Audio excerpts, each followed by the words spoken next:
It begins in the profound silence of a digital watchtower. Here, under the artificial twilight of a control room, the cosmos is not a spectacle of twinkling lights, but a cascading river of data. Numbers, spectral lines and trajectories flow across screens, monitored by sentinels who search for whispers in the cosmic dark. Tonight, a message has arrived. It has travelled for an eternity across a gulf of space so vast that the human mind recoils from its scale. This missive was not written in language, but in light and motion. Its author is not a being, but an ancient frozen wanderer. For weeks, every major optical instrument on the planet, a global network of mirrors and sensors we could call our planetary eye, had been fixated on this solitary traveller. A ghost from another star designated 3I/Atlas.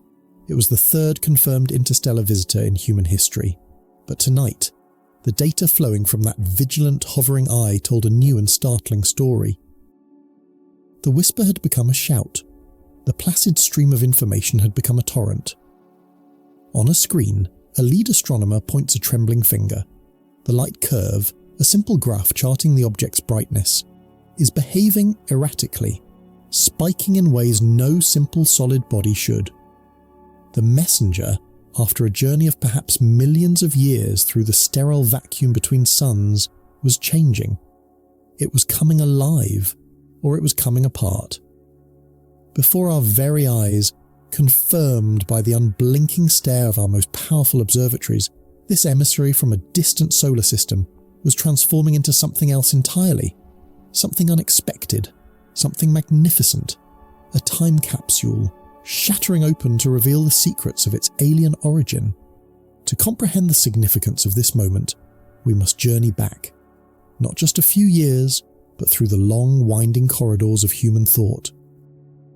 For millennia, we have looked up at the heavens and believed we were alone, cocooned within our celestial neighbourhood, a solitary island of planets circling a single, unremarkable star. The night sky was a beautiful but unchanging tapestry. The stars were fixed points of light, eternal and untouchable. The planets were wanderers, but they were our wanderers, bound by the inexorable pull of our sun in a predictable clockwork dance. Everything we could see was part of the family. Even the comets, those ethereal spectres that would occasionally grace our skies, were thought to be part of the local weather. Ancient observers saw them not as cosmic bodies, but as atmospheric phenomena. They were hairy stars, portents of doom or divine messengers, but they belonged to the realm of Earth, not the heavens. It took the meticulous genius of astronomers like Tycho Brahe in the 16th century to prove, through painstaking measurement, that these celestial phantoms were far more distant than the moon.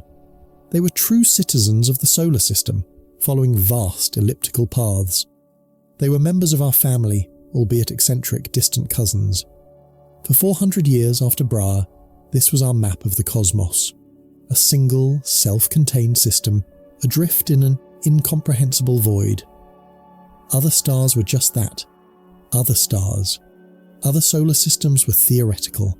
Islands so impossibly remote that we could never hope to see them, let alone receive a physical artifact from their shores. The idea of a visitor, a rock, or an iceberg hurled from the gravity well of another star to journey across the interstellar ocean and find its way to our tiny harbour, was the stuff of pure science fiction. The distances are simply too great, the odds too slim, or so we thought. Then, on October 19th, 2017, everything changed. A Hawaiian observatory, Pan-STARRS, caught a fleeting glimpse of something strange. It was a faint point of light moving so fast, and on such a peculiar path, that it was clearly not bound by the sun's gravity. This was not a member of our family. This was an outsider. It was designated 1I/2017U1, later given the evocative name Mwamwa, a Hawaiian word meaning a messenger from afar arriving first. And what a strange messenger it was. As astronomers around the world raced to study it before it vanished back into the interstellar night, the mystery only deepened. It was small, perhaps a few hundred meters long.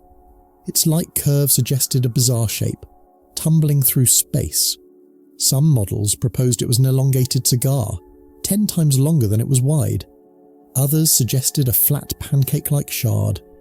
No asteroid or comet in our solar system looked anything like it. Most perplexing of all was its motion.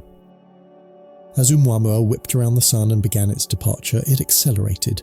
It pushed away from the Sun with a tiny but measurable force that could not be explained by gravity alone. Something was giving it a gentle, persistent shove. For comets in our own solar system, this is a familiar phenomenon. As a comet nears the Sun, its ices vaporize, creating jets of gas and dust that act like miniature rocket thrusters, a process called outgassing. But here was the problem. Astronomers could see no such jets. There was no coma, no dusty halo, no classic cometary tail. Oumuamua was a ghost ship, moving under its own mysterious power. The enigma ignited a firestorm of debate. Could it be made of some exotic material, like solid hydrogen, vaporizing in a way that was completely invisible to our telescopes? Was it a new class of cosmic object we had never imagined? Or, as proposed by a few daring scientists, most notably Harvard's Avi Loeb, was it something else? The acceleration, so slight yet so persistent, was consistent with the pressure of sunlight itself, radiation pressure, pushing on an extremely thin light surface. Was Oumuamua a natural object, a sliver of frozen nitrogen flaked from a Pluto-like world? Or could it be an artificial artifact, a solar sail, an alien probe, derelict and silent? The question was electrifying, but ultimately unanswerable. Oumuamua was gone. It had offered us a fleeting 4-month glimpse into the great unknown and left us with a profound sense of wonder and uncertainty. It was a riddle that whispered of the vast possibilities hidden in the void. We had finally seen a messenger from another star, and we did not understand it at all. Just 2 years later, the cosmos sent us another. In August 2019, an amateur astronomer named Gennady Borisov spotted a new comet. This time, the calculations were swift and unequivocal. The trajectory was wildly hyperbolic. This was another interstellar guest. It was named 2I/Borisov in honour of its discoverer. And this second visitor could not have been more different from the first. Where Oumuamua was enigmatic and sterile, Borisov was gloriously, beautifully familiar. It looked and acted just like a comet from our own Oort cloud. It sported a magnificent coma of dust and gas. It displayed a tail of vaporized ice pushed back by the solar wind. Its chemical composition, as read by our spectrographs, was unremarkable. It contained the same water, the same carbon monoxide, the same cyanide that we find in the comets born alongside our own Earth. Borisov was a profound comfort. It was a message of cosmic kinship. It told us that other solar systems, at least the one it came from, were built from the same fundamental ingredients as ours. Oumuamua was the anomaly. Borisov was the norm. Together, they presented two tantalizing data points, a cosmic diptych. One was a bizarre, rocky enigma. The other, a classic icy snowball. They showed us that the population of interstellar wanderers was likely more diverse and complex than we had ever dreamed. And so, the stage was set for the third act. The astronomical community was now on high alert.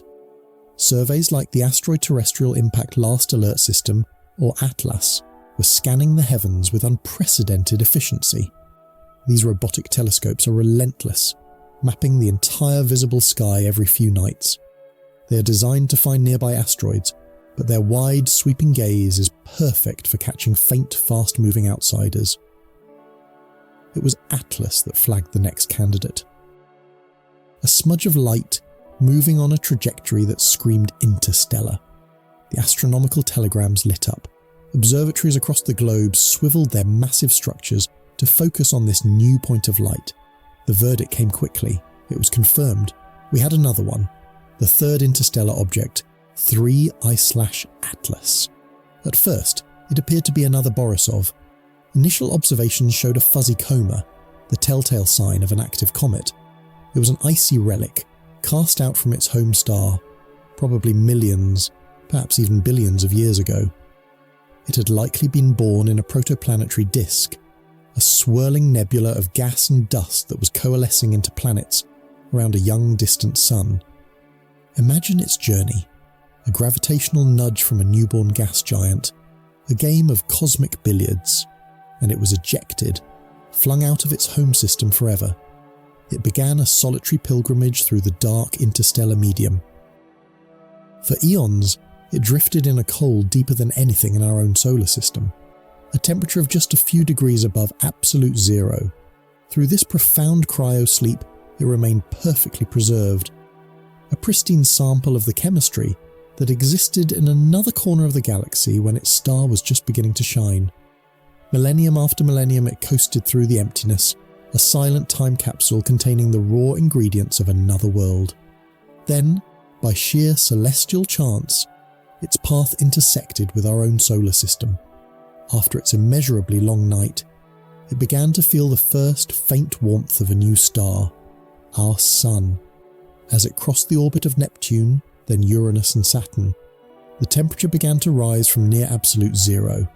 Ancient volatile ices, stable for eons in the deep cold, began to stir. This was the object our global network of telescopes began to monitor, an ancient traveller, waking from an eternal slumber. Expectations were high, but followed the script written by Borisov. We would analyse its coma, read its chemical fingerprint, and compare it to the comets of our own solar system.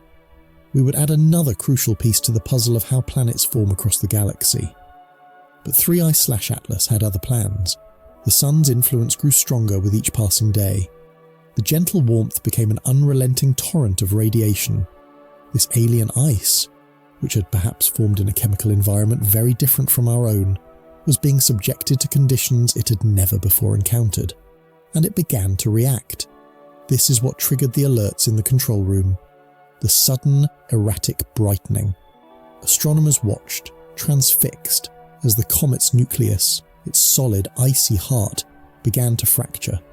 It wasn't just outgassing, it was disintegrating. Imagine a block of ice, frozen for 1 billion years, suddenly plunged into a blast furnace. The thermal shock created deep fissures. Pressurized pockets of gas, trapped since its formation, burst forth. The solid body that had survived an eternity in the interstellar void was crumbling under the glare of our sun. A single point of light became 2, then 3, then a string of pearls. The comet was breaking apart, shedding its outer layers and exposing for the very first time its primordial core. This was not a disappointment. It was an unparalleled opportunity. It was as if the message in a bottle had not just washed ashore, but was now shattering on the beach, its contents spilling out for us to see. Every spectrograph that could be aimed at the dying comet was brought to bear. Spectroscopy is a form of cosmic archaeology. It is the science of decoding the information hidden in light. When sunlight passes through the cloud of gas and dust surrounding the comet, the atoms and molecules within that cloud absorb very specific frequencies of light. If we spread that light out into a rainbow, a spectrum, it will be crossed by a series of dark lines. This pattern of lines is a unique fingerprint, a chemical barcode that tells us precisely what the cloud is made of. We can identify water, carbon dioxide, ammonia, methane. But with 3I/Atlas, we were hoping to find something more, something that would betray its alien origins. As the data from the fragmented core began to pour in, the barcodes that appeared on the computer screens were both familiar and deeply strange. There were the expected signatures of water ice, the universal solvent. But the ratio of heavy water containing the isotope deuterium was unlike anything seen in our own solar system. This small difference pointed to a birth environment with a unique chemical history.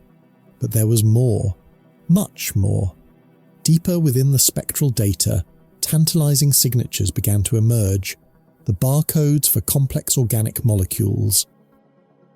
Not just simple carbon compounds, but molecules like glycine and amino acid. Amino acids are the fundamental building blocks of proteins. They are the Lego bricks from which all life on Earth is constructed. We have found organics on comets before. The Rosetta mission to Comet 67P found a treasure trove of them. But to find them on an object that originated from a completely different star system, the implications are staggering. It suggests that the raw materials for life are not a local phenomenon. They are not unique to our sun's little corner of the galaxy. The very chemistry that led to our own existence may be common throughout the cosmos, seeded in the icy hearts of comets that are born around countless other stars. 3I/Atlas was not just a comet. It was a vessel carrying the potential for biology across interstellar space. This discovery breathes new life into a captivating and controversial hypothesis known as panspermia. The idea that life did not originate on Earth, but was delivered here from space, perhaps by a comet or asteroid impact. For decades it was considered fringe science, but the discovery of organic molecules on 3I/Atlas makes it impossible to dismiss. The story of life might not be a single, isolated event on one small planet. It could be an ongoing galactic process. Imagine a primordial star system, billions of years ago. Life begins on a watery planet, or perhaps even in the liquid water inside a large comet. An impact from a massive asteroid then launches fragments of that world, or that comet, out into interstellar space. These fragments, like 3I/Atlas, carrying their precious cargo of organic molecules or perhaps even hardy microorganisms locked in a frozen trance, drift for millions of years. Eventually, one of these cosmic seeds falls upon a fertile young planet, a planet like the early Earth. The seed takes root, and life begins anew. This object, this disintegrating shard of ice, serves as a powerful piece of circumstantial evidence for this grand narrative. It proves that the delivery mechanism works. The building blocks of life can, and do, travel between the stars. We may not be the children of Earth alone, but the descendants of a much older, more widespread cosmic lineage.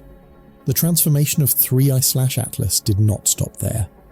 As its core continued to sublimate and expose even deeper, more ancient layers, our instruments detected something truly unexpected. A bizarre signature of nitrogen ice. In our solar system, nitrogen ice is found in abundance on the surfaces of distant worlds like Pluto and Neptune's moon Triton. But this nitrogen ice was different. It was trapped in the water ice matrix in a way that suggested it had been frozen at an incredibly low temperature, far colder than the conditions in our Sun's formative nebula. This tiny clue paints a vivid picture of the comet's birthplace. It likely formed in the frigid outer reaches of its home solar system, a region far colder and more remote than our own Kuiper belt. It was a fragment from the deep freeze of an alien world. This messenger was not just telling us what it was made of, it was telling us about the geography and temperature of its home. It carried with it a fossilized record of the specific environment in which it was born, a postcard from a place we will never see. As the last fragments of 3I/Atlas sublimated into nothingness, as its constituent gas and dust dispersed to become an infinitesimal part of our own solar system, it left behind a legacy that has forever altered our perspective. Oumuamua was the enigma that opened our minds. Borisov was the comfort that told us we were not alone in our chemistry. But 3I/Atlas was the revelation. Its dramatic self-destruction was a deliberate act of cosmic disclosure. It showed us that the story of our origins is inextricably linked to the story of the stars. The carbon in our bones, the nitrogen in our DNA, the water in our oceans were all forged in the hearts of stars and delivered to Earth by comets and asteroids. We now know that this same delivery service operates between solar systems. We are made of stardust, but that stardust is well-travelled. The universe is not a collection of isolated islands. It is a vast, interconnected ecosystem. Matter and chemistry are constantly being exchanged between star systems, carried on these icy interstellar messengers. The question that now burns in the minds of astronomers is, what comes next? These first 3 visitors were found almost by accident, with telescopes designed for other purposes. But a new generation of observatories is coming online. The Vera C. Rubin Observatory, currently under construction in Chile, will be an interstellar object-finding machine. Its massive camera will survey the entire sky every few nights with unprecedented depth. It is expected to discover not 1 or 2 interstellar visitors, but dozens, perhaps even hundreds, every single year. We are about to move from an era of scarcity to an era of abundance. We will soon have a catalogue of these travellers. We will be able to study their shapes, their compositions, their trajectories. We will determine if the strangeness of Oumuamua or the familiarity of Borisov is the true norm. We will build a comprehensive map of the chemical diversity that populates the space between the stars. Each new object will be a new data point, a new clue to the grand mystery of our place in the cosmos. And perhaps one day we will do more than just watch them fly by. The dream of an intercept mission is already taking shape in the halls of space agencies. Imagine a probe waiting silently in orbit, a sentry on high alert. When the next interstellar object is detected on its inbound path, the probe would fire its engines, embarking on a high-speed chase to rendezvous with the visitor, to fly alongside it, to photograph its surface in detail, to land on it and drill into its pristine ancient ice. The scientific return would be incalculable. It would be like sampling the bedrock of another solar system. The technical challenges are immense, bordering on impossible with current technology. But the destruction of 3I/Atlas has instilled a new sense of urgency. We cannot wait for these messengers to come to us and reveal their secrets on their own terms. We must prepare to go to them. We must become active participants in this galactic conversation. The brief spectacular passage of 3I/Atlas has left us with a profound truth. We live in a cosmos that is far more dynamic, interconnected, and potentially more alive than we ever dared to believe. The void between the stars is not empty. It is filled with the silent stories of a billion other worlds, and for the first time in our history we are finally learning how to read them. The control room is quiet once more. The signal from 3I/Atlas has faded, its constituent molecules now lost among the zodiacal dust of our own system, but the data it left behind will be studied for decades. A new window has been thrown open. Through it, we can glimpse the staggering reality that our solar system is not a fortress, but a harbour, and the interstellar ocean is full of passing ships. It came without warning, a ghost drifting through the eternal night between the stars. For millions of years, perhaps for billions, it had travelled in absolute solitude, a silent pilgrim on an unimaginable voyage across the galactic plane. It sailed through the radiant chaos of stellar nurseries and skirted the gravitational tides of worlds that would never know our name. It endured the relentless sleet of cosmic rays, a process that would have baked its surface to a deep, dark red, a scar tissue of time and distance. This lonely traveller carried with it the dust of other suns, the memory of gravities long since past, a time capsule from a place we can only dream of. Its journey was a testament to the sheer terrifying scale of the cosmos, a scale that so often renders our own existence into a fleeting spark. It was an object unbound by the familiar orbits of our solar system, a true outsider, a messenger from the great unexplored wilderness. And its trajectory was aimed by pure celestial chance directly at us. It was hurtling toward our small, sun-drenched island in the cosmic ocean, completely unaware of the momentary stir it was about to cause among a species just beginning to look up. On the 19th of October 2017, it finally crossed a threshold. It breached the perimeter of our awareness. Not with a cataclysmic explosion, nor with a grand announcement, but as a single, unassuming point of light in a torrent of digital data. Here on the volcanic peak of Haleakala in Hawaii, a silent sentinel keeps watch. The Panoramic Survey Telescope and Rapid Response System, or PanSTARRS, is our planet's state-of-the-art asteroid hunter. Its massive digital eye, one of the largest in the world, sweeps the sky each night, taking thousands of pictures cataloguing the celestial dance. Its mission is a profound one: to find any rogue object, any near-Earth asteroid or comet that might pose a threat to life below. Every night its software sifts through a deluge of information, comparing new images to old ones, looking for the faintest smear of light that has moved against the fixed backdrop of the stars. It is a tireless automated search for the things that do not belong. And on that night, the algorithm flagged an anomaly. A single, faint object designated Pen E5V was moving too fast. Far too fast. At first, it was just another data point, another potential risk to be catalogued and assessed by the human astronomers who verify the machine's findings. They charted its path, projecting its orbit backwards and forwards, in time a standard routine procedure. But as the calculation solidified, a collective sense of disbelief began to ripple through the astronomical community. The numbers didn't make sense.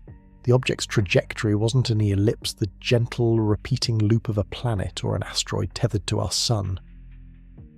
It wasn't even the wide, sweeping arc of a long-period comet destined to return in 1,000 years.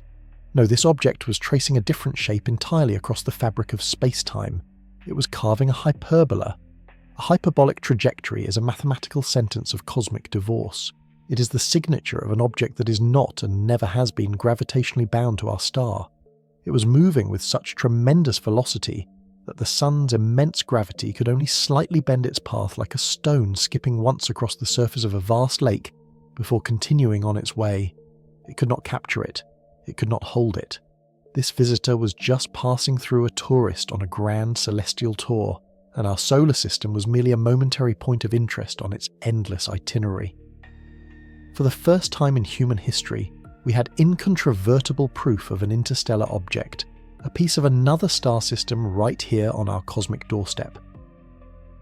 We named it Oumuamua, a beautiful Hawaiian word meaning a messenger from afar arriving first.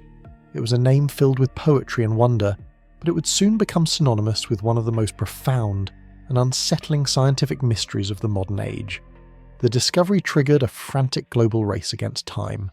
Oumuamua was already past its closest approach to the sun and was now hurtling away from us outbound, accelerating back into the silent void from which it came. It would never return. This was our one and only chance to study it. Every major telescope on the planet that could get a look from the Very Large Telescope in Chile to the Hubble Space Telescope in orbit swiveled to catch a glimpse of this fleeting messenger. Astronomers had just weeks then, days before, it would fade into a whisper of light lost again to the darkness forever. What they found, or rather what they didn't find, only deepened the enigma. First, there was its shape. We couldn't see Oumuamua directly. It was far too small and distant to resolve into an image, but we could measure the strange way its light reflected back to us. Its brightness was fluctuating dramatically by a factor of 10 every 7 to 8 hours. This wild variation told a story. It meant the object was not a sphere, not a roughly round potato shape like most asteroids we see. To explain the light curve, it had to be extraordinarily elongated, something at least 10 times longer than it was wide. Initial models painted a picture of something bizarre, an object shaped like a cosmic cigar, tumbling end over end as it sped through space. Later, more refined analyses suggested an even stranger possibility. Perhaps it was not a cigar at all, but an incredibly thin, flat disc, a pancake or a shard spinning like a tossed coin. No natural object ever seen in our solar system, not a single one of the millions of asteroids and comets we have catalogued has a shape so extreme. Nature prefers spheres, or at least lumpy approximations of them, but this was different. This was an outlier in every sense of the word. Then came the question of its identity. Its dark reddish colour was consistent with an asteroid or a dormant cometary nucleus, its surface heavily processed by eons of exposure to interstellar radiation. Based on its appearance, the initial conclusion was that it must be an interstellar asteroid. But asteroids are just rocks. They follow the elegant, predictable laws of gravity and nothing more. Comets, on the other hand, are different. They are dirty snowballs and mixtures of rock and frozen gases. As a comet approaches a star, the heat vaporizes those ices, creating a beautiful glowing atmosphere called a coma, and often a spectacular tail. This process of outgassing acts like a tiny natural rocket engine, giving the comet a gentle but measurable push, an acceleration that cannot be explained by gravity alone. And when astronomers plotted Oumuamua's trajectory with exquisite precision, they found it. A push. A tiny yet persistent and undeniable deviation from the path gravity had prescribed for it. It was accelerating away from the sun, but it was moving faster than it should have been. Here the mystery spiraled into a profound contradiction. Oumuamua was moving like a comet propelled by some unseen force, but it looked nothing like one. The most powerful telescopes on Earth staring intently at the object could not detect even the faintest trace of a coma. There was no gas, no dust, no vaporous tail of any kind. If it was outgassing, it was doing so completely invisibly using materials we couldn't detect in a way we had never witnessed. The simplest explanation a comet was ruled out by the lack of any visible evidence. The next simplest an asteroid was ruled out by its anomalous motion. It was an object that simultaneously possessed the characteristics of both, and yet behaved like neither. It broke the categories we had created. It defied our neat and tidy classifications. Scientists were left with a paradox, a puzzle that seemed to have no conventional solution. The messenger from afar had delivered a riddle written in the language of physics, and we were struggling to translate it. The scientific community by its very nature is conservative. It seeks known explanations for unknown phenomena. Perhaps there was some exotic unseen outgassing like frozen hydrogen erupting from its core, a substance that would be transparent to our telescopes. But this would require Oumuamua to have formed in one of the coldest, rarest environments in the galaxy, a giant molecular cloud, and to have survived its journey intact, an almost impossible proposition. Perhaps it was a cosmic dust bunny, a fractal aggregate of material so light and porous that the gentle pressure of sunlight itself could push it like wind pushing a dandelion seed. But such a delicate structure would likely have been torn apart by the sun's gravity during its hairpin turn through our inner solar system. Every natural explanation that was proposed seemed to require special pleading to invoke a type of object that we have never seen before and that stretches the known limits of astrophysics. Each theory was more contrived than the last, an attempt to force a square peg into a round hole. It was in this atmosphere of scientific frustration that a far more radical, far more unsettling hypothesis was put forward most famously by Avi Loeb, then the chair of astronomy at Harvard University. What if he asked we were looking at the problem from the wrong perspective? What if the reason Oumuamua didn't fit into any natural category was because it wasn't natural at all? The evidence, he argued, was pointing to a conclusion that many were simply too afraid to contemplate. Consider the facts. The object was thin, flat, or shard-like in shape. It had no visible coma or tail, and yet it was being accelerated away from the sun by a mysterious force. There is one human-devised technology that perfectly matches every single one of these observations: a light sail. A light sail is a theoretical method of spacecraft propulsion. It uses a vast, thin, reflective membrane to catch photons from a star, the very particles of light, just as the sail of a ship catches the wind. The relentless pressure of sunlight, though incredibly gentle, is enough to slowly but continuously accelerate the sail and its payload to tremendous speeds. A defunct or active alien light sail would be by necessity incredibly thin and have a large surface area relative to its mass. It would reflect sunlight, explaining its acceleration without any need for outgassing. It would, in effect, be a piece of extraterrestrial technology. The push Oumuamua felt was not from some invisible rocket engine, but from the simple, elegant pressure of our own sun's rays pushing against its engineered surface.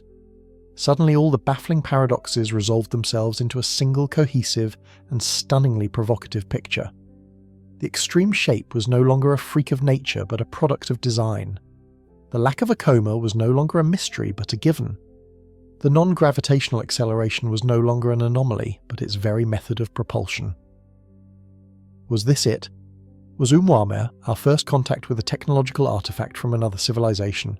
Was it a probe, a piece of derelict space junk, a celestial shipwreck from a culture long dead, or was it something else entirely, a buoy in a galactic network deliberately scouting our system?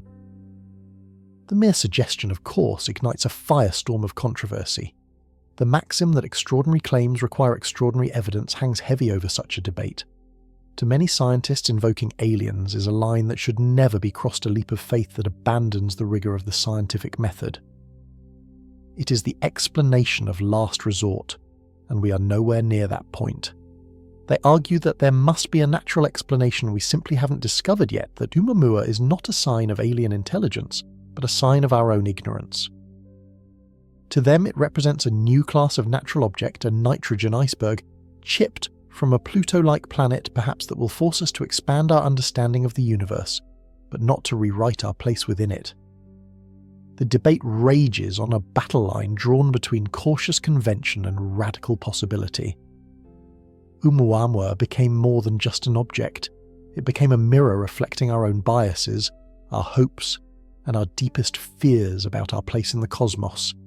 Is the universe a place of sterile natural wonders, or is it populated with the works of others? Are we alone, or is the galaxy filled with messengers like this one? If only we have the courage to listen to what they might be telling us. For years, the debate has been locked in a stalemate, with both sides analysing the same limited set of data collected during that frantic week in 2017. The messenger had come and gone, leaving us with more questions than answers. But what if the story isn't over? What if hidden within that original data, and in the years of analysis that have followed, there are new clues, subtle hints that have been overlooked? What if new scientific models and previously unexamined evidence are now emerging that could finally tip the scales, that could strengthen one side of this profound argument and weaken the other? We are now entering a new chapter in the saga of this interstellar visitor. We will go beyond the initial headlines and the polarized debates. We will journey deep into the heart of the evidence itself, exploring groundbreaking new research that re-examines everything we thought we knew about this object.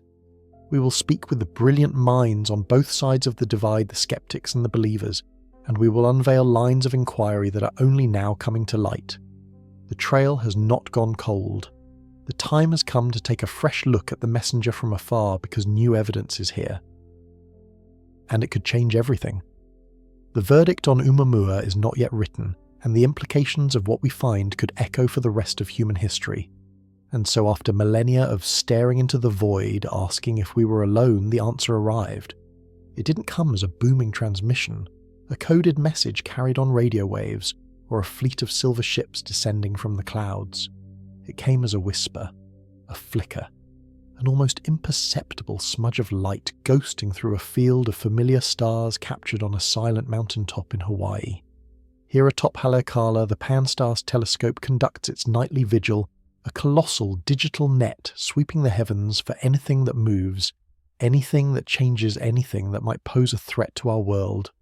Its mission is a search for near-Earth objects, the asteroids and comets, playing a dangerous game of cosmic pinball in our own backyard. For years, the observatory's automated systems had performed this task with quiet robotic efficiency, flacking thousands of potential targets, nearly all of which turned out to be perfectly ordinary residents of our solar system. The process was routine, a form of celestial accounting. But on the night of October 19, 2017, an algorithm, a silent sentinel sifting through the digital deluge, snagged a thread of light so unusual, so utterly aberrant, that it triggered a cascade of alerts. The digital mind of the observatory knew even before its human masters that something was profoundly wrong. The initial notification landed in the inbox of astronomer Robert Werrick.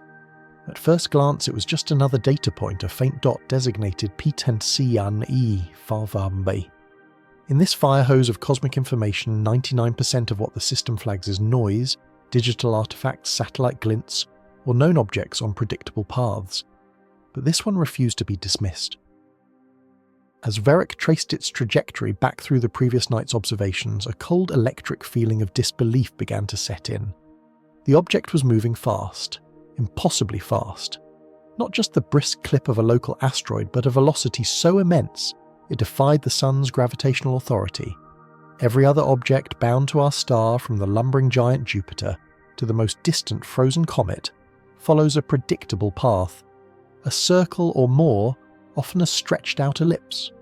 They are tethered, held on a gravitational leash that ensures they will always eventually return. This object, however, was a fugitive. Its path was not an ellipse, it was a perfect razor-sharp hyperbola. It was a line that sliced through the plane of our solar system with blatant disregard for the rules that govern our planetary family. This was not a member of the club. It was a gatecrasher. Werrick and his colleagues checked the calculations again, and then a third time, searching for a flaw, an error in the code, any rational explanation that would restore a sense of celestial order. But the numbers were mercilessly clear.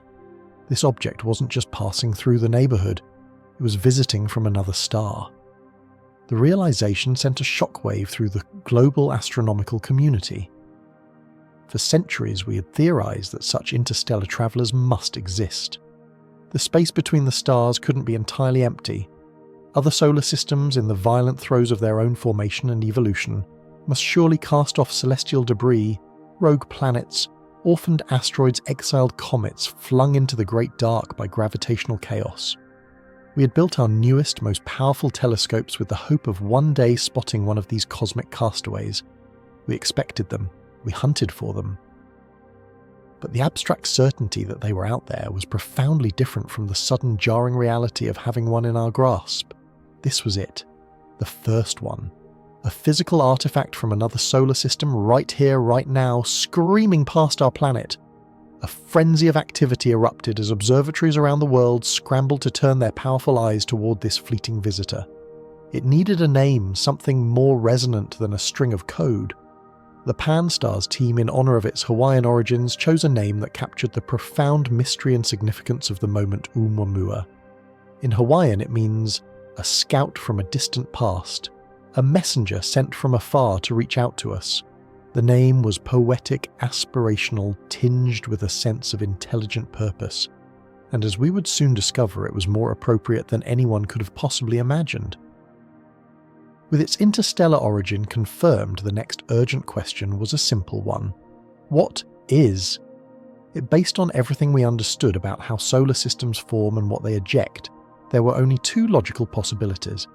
It was either an interstellar asteroid, a dry inert rock baked and barren, or it was an interstellar comet, a dirty snowball of frozen gas and dust.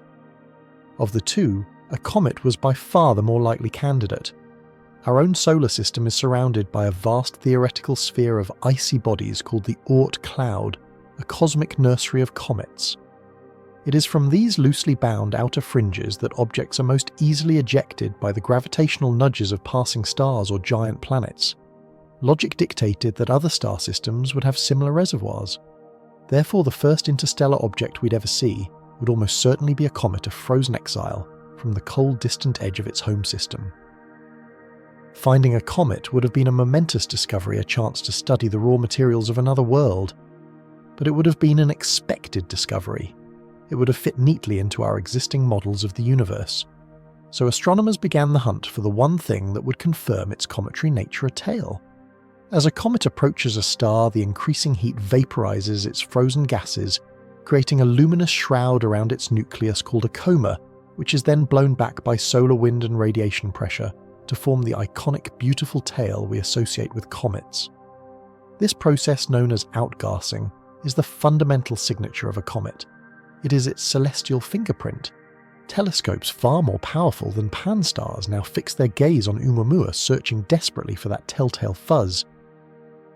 The Very Large Telescope in Chile, the Gemini Observatory, even the Hubble Space Telescope orbiting high above the distorting haze of the Earth's atmosphere were all tasked with the search.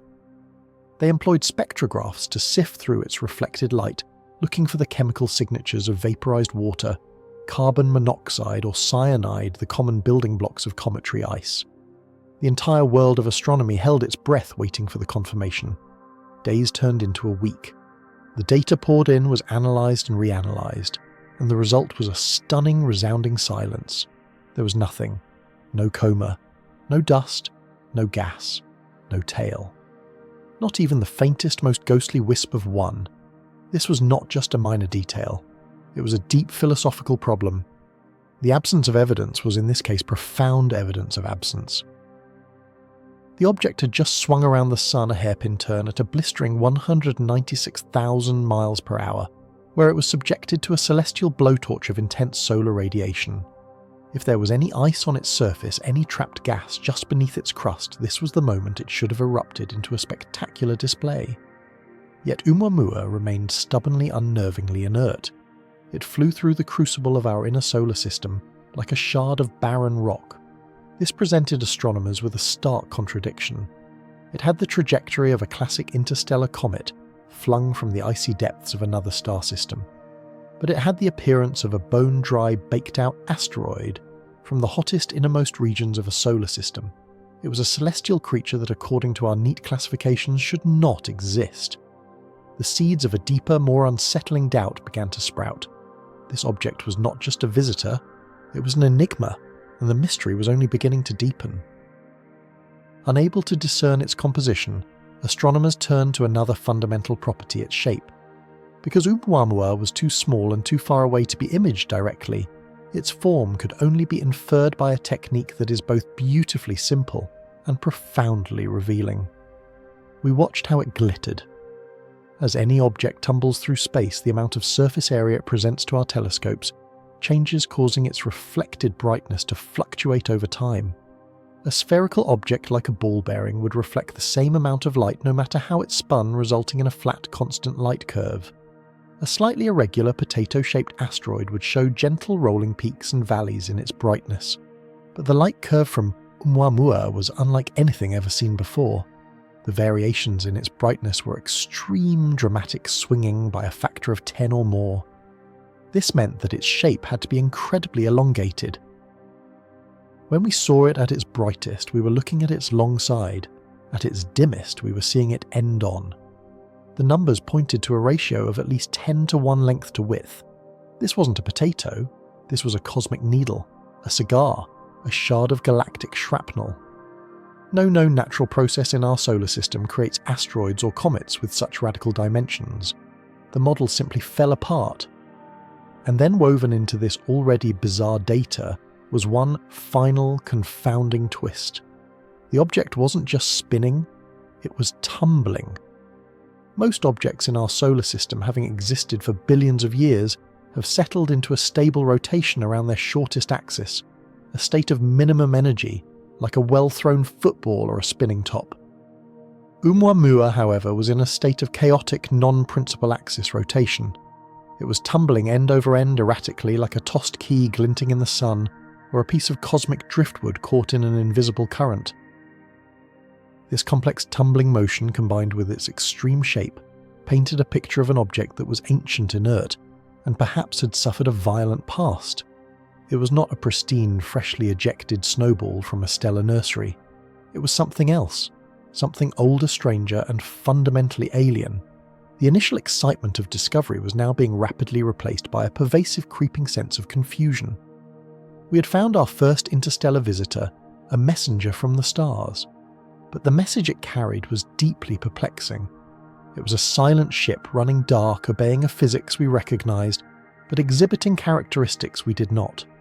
The neat boxes of asteroid and comet were no longer just inadequate, they were utterly broken.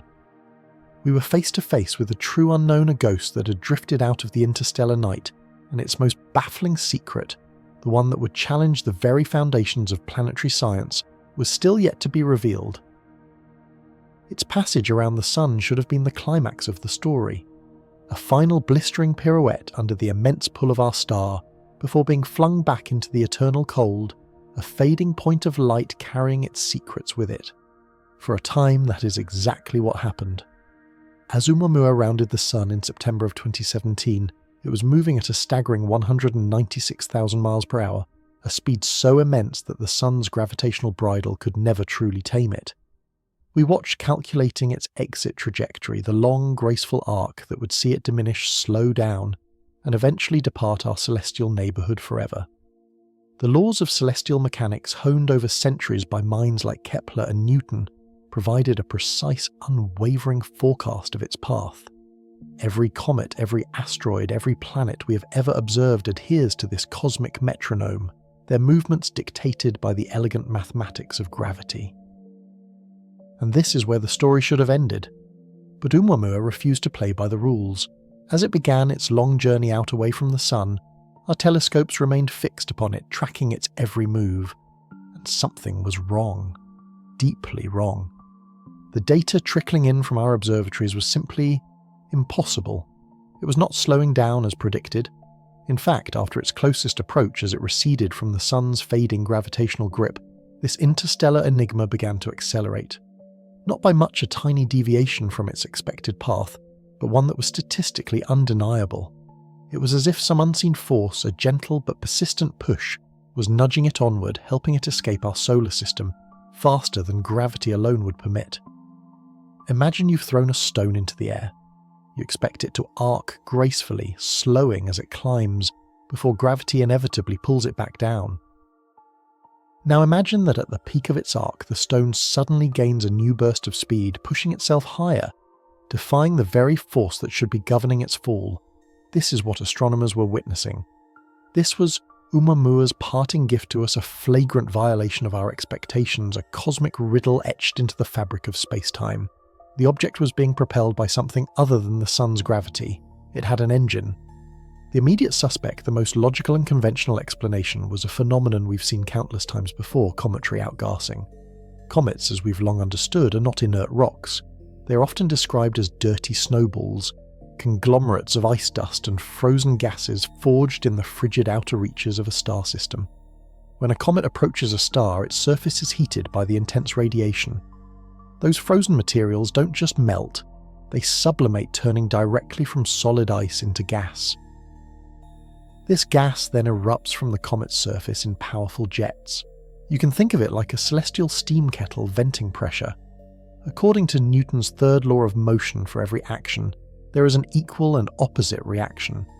These jets of gas blasting away from the comet act like tiny unpredictable rocket thrusters, giving the entire body a gentle non-gravitational push.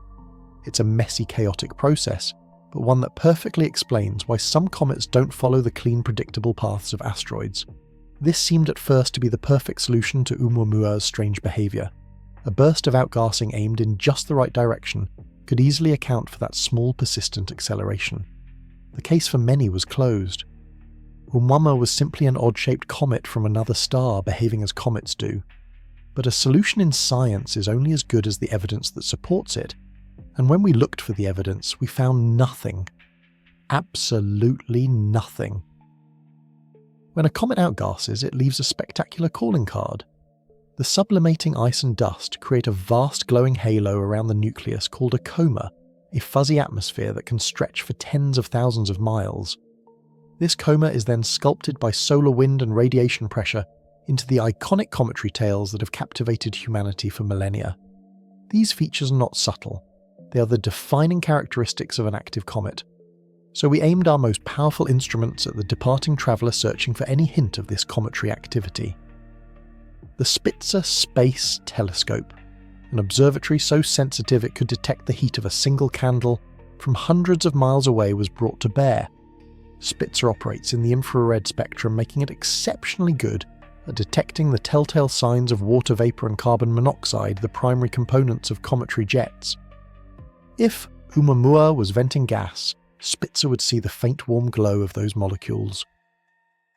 The telescope stared, collecting photons from the interstellar visitor for hours on end, building up an image of unprecedented depth. Astronomers around the world held their breath, waiting for the data that would confirm the comet hypothesis and restore order to the solar system. The data came back, and it was devastatingly, hauntingly clean. There was no coma, not a wisp of dust, not a hint of gas. There was no infrared signature of water or carbon monoxide.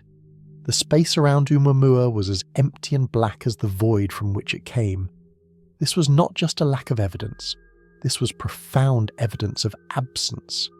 The limits placed by Spitzer were so stringent that if Oumuamua were outgassing enough material to explain its acceleration, it would have to be composed of a substance we have never seen in a comet, before something that leaves no detectable trace. The paradox was now razor sharp. We were observing an object that moved like a comet, but looked for all the world like a perfectly inert asteroid. It possessed a phantom engine, one that provided thrust without any visible exhaust. The scientific community scrambled for alternative natural explanations, each more exotic than the last. Could it be a pure hydrogen iceberg? Such an object born in the core of a giant molecular cloud could theoretically outgas pure invisible hydrogen, explaining the thrust without a visible coma. But the theory quickly ran into problems. A hydrogen iceberg would be incredibly fragile, likely evaporating and disintegrating, long before it ever reached our solar system, after its multi-million-year journey through interstellar space. Another proposal suggested it might be a nitrogen iceberg, a fragment chipped off a Pluto-like exoplanet. Nitrogen gas would also be difficult to detect. But this too seemed a stretch, requiring a chain of highly specific and improbable events to form such an object and send it our way. The problem remained hanging in the air like an unresolved chord. Every natural explanation we could devise seemed to require a special ad hoc creation, an object so rare it would be the first of its kind we had ever conceived of. We were being asked to accept a miracle of nature to explain the anomaly away. And as the conventional avenues closed one by one, a few minds began to wander down a path that science usually reserves for fiction, a path that is both thrilling and terrifying. It is a path that requires one to abandon the comfortable assumption that we are alone, or at least that our solar system has only ever been visited by the blind, unthinking debris of cosmic nature. The door was being opened to a truly extraordinary possibility, one that would force a schism in the astronomical community and ignite one of the most ferocious debates of the 21st century. This is where Professor Avi Loeb of Harvard University enters the story. Loeb is not a fringe figure. He is the former chair of Harvard's astronomy department, a prolific and deeply respected theoretical physicist who has spent his career exploring the frontiers of cosmology, black holes and the early universe. He is a man accustomed to thinking about the biggest questions, and as he looked at the data from Oumuamua, the extreme shape, the tumbling motion, the pristine trajectory in, and now this inexplicable, exhaustless acceleration on the way out, he saw not a natural conundrum but a pattern. The pieces didn't fit the puzzle of nature, but they might. He considered fit a very different puzzle altogether. He applied a principle known as Occam's razor, which suggests that the simplest explanation is often the best one. For some, the simplest explanation was an unknown type of comet. But for Loeb, that required inventing new astrophysics. What if he wondered we didn't need to invent a new kind of object? What if we just needed to consider that it was made by someone else? In a paper that sent shockwaves through the scientific world, Loeb and his colleague Shmuel Bialy formally proposed the unthinkable. They argued that Oumuamua's non-gravitational acceleration was not caused by outgassing at all. Instead, it was being pushed by the faint but measurable pressure of sunlight itself. Solar radiation pressure is a real well-understood phenomenon. Light, though it has no mass, carries momentum. When photons from the sun strike an object, they transfer a tiny amount of that momentum, giving the object a gentle push. For most celestial bodies, like asteroids or comets, this effect is minuscule, completely negligible, compared to the overwhelming force of gravity. Their mass is simply too great, and their surface area too small for the gentle rain of photons to have any meaningful effect. It's like trying to move a boulder with a handheld fan. But Loeb argued, what if the object wasn't a boulder? What if it was designed specifically to catch the light? He proposed that Oumuamua could be an artifact of an extraterrestrial civilization, specifically a light sail. A solar sail is a theoretical method of spacecraft propulsion that is both elegant and audacious. Imagine an enormous, ultra-thin sheet of reflective material, perhaps only a few microns thick but stretching hundreds of meters across. Deployed in space, this sail would catch photons from a star just as a ship's sail catches the wind. The constant gentle pressure of starlight acting over a vast low-mass surface would be enough to slowly but surely accelerate the craft to incredible speeds without any need for propellant or an engine. It is a technology we ourselves are experimenting with a dream for future interstellar exploration. If you were an advanced civilization looking to send probes between the stars, a light sail would be an incredibly efficient and effective way to do it. Suddenly all of Oumuamua's bizarre properties clicked into place with a stunning, almost terrifying elegance. Its extreme, elongated shape that was a result of our perspective. If it were a thin, flat disc or sheet, a sail, then seeing it edge on as it tumbled would make it appear as a long, thin cigar or pancake shape. Its inexplicable acceleration without any outgassing, that was the entire point of a light sail. It was being pushed by the photons bouncing off its surface, a clean, silent and invisible form of propulsion. The hypothesis explained everything that had left astronomers baffled. It required no new physics, no undiscovered types of celestial objects. It only required us to accept one single monumental premise that someone else is out there. Loeb wasn't claiming he had definitive proof. He was putting forward a testable hypothesis that he argued fit the known facts better than any natural explanation. It was, he contended, the most conservative explanation, because it relied on known physics and a technology we ourselves are developing rather than on hypothetical objects like hydrogen icebergs that may not even exist. The reaction from the scientific establishment was immediate and in many quarters ferocious. The proposal was met with deep skepticism and in some cases outright ridicule. The battle lines were drawn. On one side stood those who argued that invoking aliens was an unscientific leap, a a surrender to fantasy in the face of a complex but ultimately natural phenomenon. They argued that the absence of evidence for outgassing was not absolute proof, and that some yet unknown cometary mechanism could be at play. The history of science, they pointed out, is filled with mysteries that seemed inexplicable at the time, but were eventually solved by conventional physics. To jump to the conclusion of an extraterrestrial artifact was to violate the very foundations of scientific skepticism. Carl Sagan's famous maxim was invoked like a shield and a sword: extraordinary claims require extraordinary evidence. And while Oumuamua's behaviour was certainly extraordinary, a few strange data points from a distant fast-moving object did not, for many constitute the extraordinary evidence needed to rewrite human history. But on the other side, Loeb and a growing number of sympathisers pushed back. What they asked is the more extraordinary claim that Oumuamua is a natural object of a type we have never seen before, that behaves in ways we cannot explain, and that was formed by processes we have yet to imagine, or that it is a piece of technology of a type we are currently building ourselves sent by a civilization that is likely billions of years older than our own. They argued that the data itself, the collection of bizarre interlocking anomalies, was the extraordinary evidence. To cling to natural explanations that grew more convoluted and improbable with each new analysis was in their view its own form of dogma, a prejudice born from our terrestrial assumption that we must be unique. The debate raged in scientific journals, at conferences, and across the internet, a form of intellectual trench warfare over the soul of astronomy. It was a clash not just of data, but of philosophies. How should science behave when confronted by something that genuinely seems to fall outside our experience? How much evidence is enough? And what is the greater failure to entertain a wild, paradigm-shifting idea that turns out to be wrong, or to dismiss it out of an abundance of caution, and potentially miss the single most important discovery in the history of our species? Oumuamua itself was now long gone, receding from us at over 58,000 miles per hour, its secrets intact. It would never return. We would never get a second look. All we were left with was this ghost in the machine, this echo of its passage captured in our data. And in that data was a choice: to see it as a strange rock, a one-in-a-trillion cosmic coincidence that we may never fully understand, or to see it as something more. A message in a bottle, a piece of cosmic driftwood, or perhaps even a buoy left behind by an intelligence far beyond our own, a silent testament to the fact that the great dark ocean between the stars is not as empty as we once believed.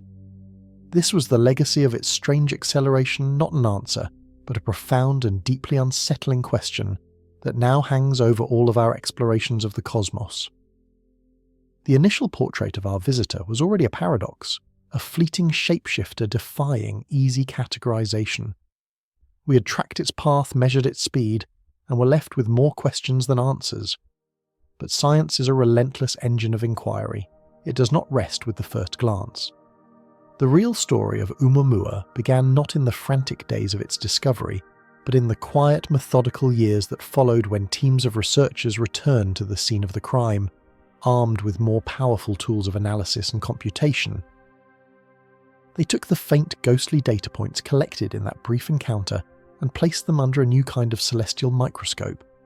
What they found would transform a baffling anomaly into a profound and unsettling challenge to our understanding of the cosmos. The first clue they re-examined was the object's sheer brightness. In the cold calculus of astronomy, an object's reflectivity, its albedo, tells a story. We expected a traveller from the interstellar deep to be dark, profoundly dark. For untold eons it would have been sandblasted by cosmic rays, bombarded by high-energy particles, and coated with a patina of complex hydrocarbons baked on by stellar radiation. Interstellar space is a dirty place. Anything that wanders through it for millions, perhaps billions of years, should acquire a dark, reddish and thoroughly non-reflective crust like a piece of charcoal. Yet, Oumuamua was anything but.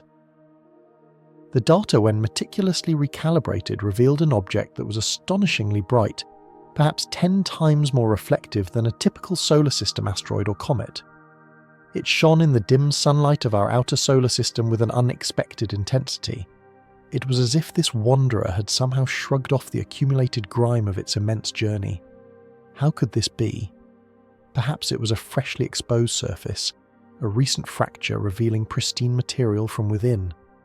But a collision violent enough to shear off its outer layers would have almost certainly sent it tumbling end over end in a chaotic, unpredictable way. Oumuamua's rotation was by contrast remarkably stable. It spun with a calm, consistent rhythm. The light curve, the regular pulse of dimming and brightening told us it wasn't chaotically tumbling, but rotating in a controlled, almost stately manner. The fresh fracture theory didn't align with this dynamic stability. Could it be made of something exotic, something naturally reflective? Scientists propose metallic iron or other gleaming minerals, but such objects are exceedingly rare, and none are known to form in the pancake-like or cigar-like shape inferred for Oumuamua. The brightness remained a stubborn gleaming mystery, a piece of the puzzle that simply refused to fit. It was our first hint that we might be looking at something fundamentally different, not just a rock, but a surface engineered for a purpose we did not yet understand. This puzzle of its bright surface was soon compounded by a far deeper mystery, a mystery of what wasn't there. After Oumuamua swept past the sun and began its long journey back out into the void, astronomers aimed one of our most sensitive instruments at its predicted location. The Spitzer Space Telescope, designed to see the universe in the infrared spectrum, is a masterful heat detector. It can spot the faint warmth of distant galaxies, the thermal glow of newborn stars, and crucially the telltale heat signature of a comet. When a comet is warmed by a star, its ices sublimate directly into gas, creating a halo, a coma of dust and vapour. This cloud is then heated by the sun and it glows in the infrared. This is the unambiguous fingerprint of a comet. Even a tiny amount of outgassing, far too little to see with a visible light telescope, would leave an unmistakable thermal trace for Spitzer's keen eye. For weeks, Spitzer stared into the blackness where Oumuamua was supposed to be. It listened for the faintest whisper of heat, the ghost of a cometary coma, and it detected nothing. Absolutely nothing. The silence from Spitzer was deafening. This wasn't just a lack of evidence, it was profound evidence of a lack. The telescope was sensitive enough to detect even a minuscule amount of carbon monoxide or carbon dioxide, the most likely gases to be driving the object's acceleration. The stringent upper limits set by Spitzer's non-detection were damning. They told us that whatever was pushing Oumuamua, it was not the sublimating ice of a comet as we know it. There was no warm gas, no heated dust, no thermal halo. The object was for all intents and purposes thermally invisible. This presented a colossal contradiction. We had an object that was accelerating as if it were a comet, yet it showed absolutely no physical evidence of being one. It had the push but not the plume. This forced scientists to consider truly exotic natural explanations. Could it be an iceberg made of pure, solid hydrogen? Such an object might sublimate into a gas that is completely transparent, leaving no dust and generating no detectable infrared glow. It was an ingenious idea, a way to have the push without the signature, but the physics simply did not hold up. A hydrogen iceberg would be incredibly fragile, more like a cosmic meringue than a solid object. It would have evaporated almost completely during its long journey through interstellar space, baked away by starlight. Furthermore, it would have disintegrated long before it even reached our sun. The intense solar radiation would have boiled it apart in a matter of hours. The hydrogen iceberg hypothesis, while creative, was a physical impossibility. Another proposal suggested a nitrogen iceberg, a chip broken off a Pluto-like dwarf planet in another solar system. This was a more robust idea. Nitrogen ice is more durable than hydrogen ice, and its outgassing would be harder to detect. For a time, this seemed like the most plausible natural explanation, a life raft of normalcy in a sea of strangeness. But it too began to spring leaks under closer scrutiny. To explain the observed acceleration, the nitrogen iceberg would have to have lost a significant fraction of its total mass, something like 10% during its brief passage through our solar system. This is a violent, dramatic process. Such a significant mass loss would inevitably have altered the object's spin. Imagine a spinning ice skater who suddenly sheds one of their arms. Their rotation would become instantly and dramatically erratic. Yet we observed Oumuamua's rotation period to be constant. It didn't wobble, didn't tumble, it didn't change its spin rate at all. The phantom push, whatever its source was, applied so perfectly, so symmetrically, that it failed to impart any torque on the object whatsoever. A jet of gas erupting from a single point on a rotating irregular object simply cannot do this. It's a violation of the basic laws of physics. The nitrogen iceberg, like the hydrogen one before it, ultimately failed to match the cold, hard facts. With each natural explanation that was proposed and subsequently discarded, the profile of Oumuamua grew stranger, its properties more and more contradictory. A bright surface, no detectable heat, a powerful non-gravitational acceleration, and a perfectly stable, unperturbed rotation. Any one of these characteristics on its own would be unusual. Finding all of them together in a single object began to stretch the laws of probability to their breaking point. It was time to move beyond simple observation and qualitative debate. It was time to unleash the power of supercomputers. Scientists began constructing vast, complex simulations, digital universes, where they could create millions upon millions of virtual Oumuamuas and see if any known natural process could account for this bizarre cocktail of properties. They created a celestial laboratory in silicon, a place to test every hypothesis with rigorous, unbiased mathematics. The simulations were breathtaking in their scope. Programmers fed the computers everything we know about the formation of planetary systems, composition of comets, the dynamics of asteroids, and the physics of interstellar travel. They simulated the shattering of planets, the ejection of debris from dying stars, the gravitational slingshotting of objects out of their home systems. They modelled comets made of water ice, nitrogen ice, and carbon monoxide. They created asteroids of every conceivable shape, density, and composition. They then subjected these virtual objects to millions of years of simulated interstellar travel, battering them with virtual cosmic rays and radiation.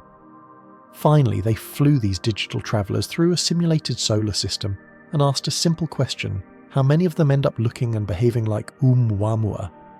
The results were a statistical bombshell. Out of hundreds of millions of simulated objects, not a single one matched all of Oumuamua's observed properties. Some could be made to have the right acceleration, but they would be icy comets with easily detectable comas. Others could be made to have a high reflectivity, but they would be solid, inert objects with no non-gravitational push. Some could even be given an extreme shape, but they would tumble chaotically. The computer models representing the sum total of our astrophysical knowledge were categorical. The probability of a natural object possessing this specific combined set of characteristics, the high albedo, the lack of thermal emission, the strong torque-free acceleration, and the extreme shape was infinitesimally small. The simulations were screaming that Oumuamua was not just an outlier. It was an impossibility within the known framework of natural cosmic objects. We were facing a 1 in a quadrillion coincidence, or we were missing a fundamental piece of the puzzle. It is at this moment, when all conventional explanations have been exhausted and proven insufficient, that science requires us to consider the unconventional. It demands we question our assumptions and look at the problem from a completely new angle. What if Oumuamua wasn't a rock or an iceberg at all? What if we have been trying to understand a machine by using the language of geology? This is where the new evidence, the collective weight of all these failed natural models, forces us to confront the alternative hypothesis, the one that had been whispered in the corridors of astronomy from the very beginning.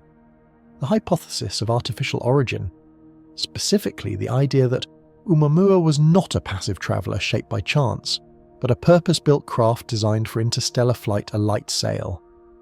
Suddenly, with this one conceptual shift, the entire collection of paradoxes resolves itself into a picture of stunning elegance and efficiency. Consider first the strange acceleration. A light sail is a theoretical spacecraft propelled not by rocket fuel, but by the gentle, persistent pressure of starlight itself. Photons, particles of light, have no mass, but they have momentum.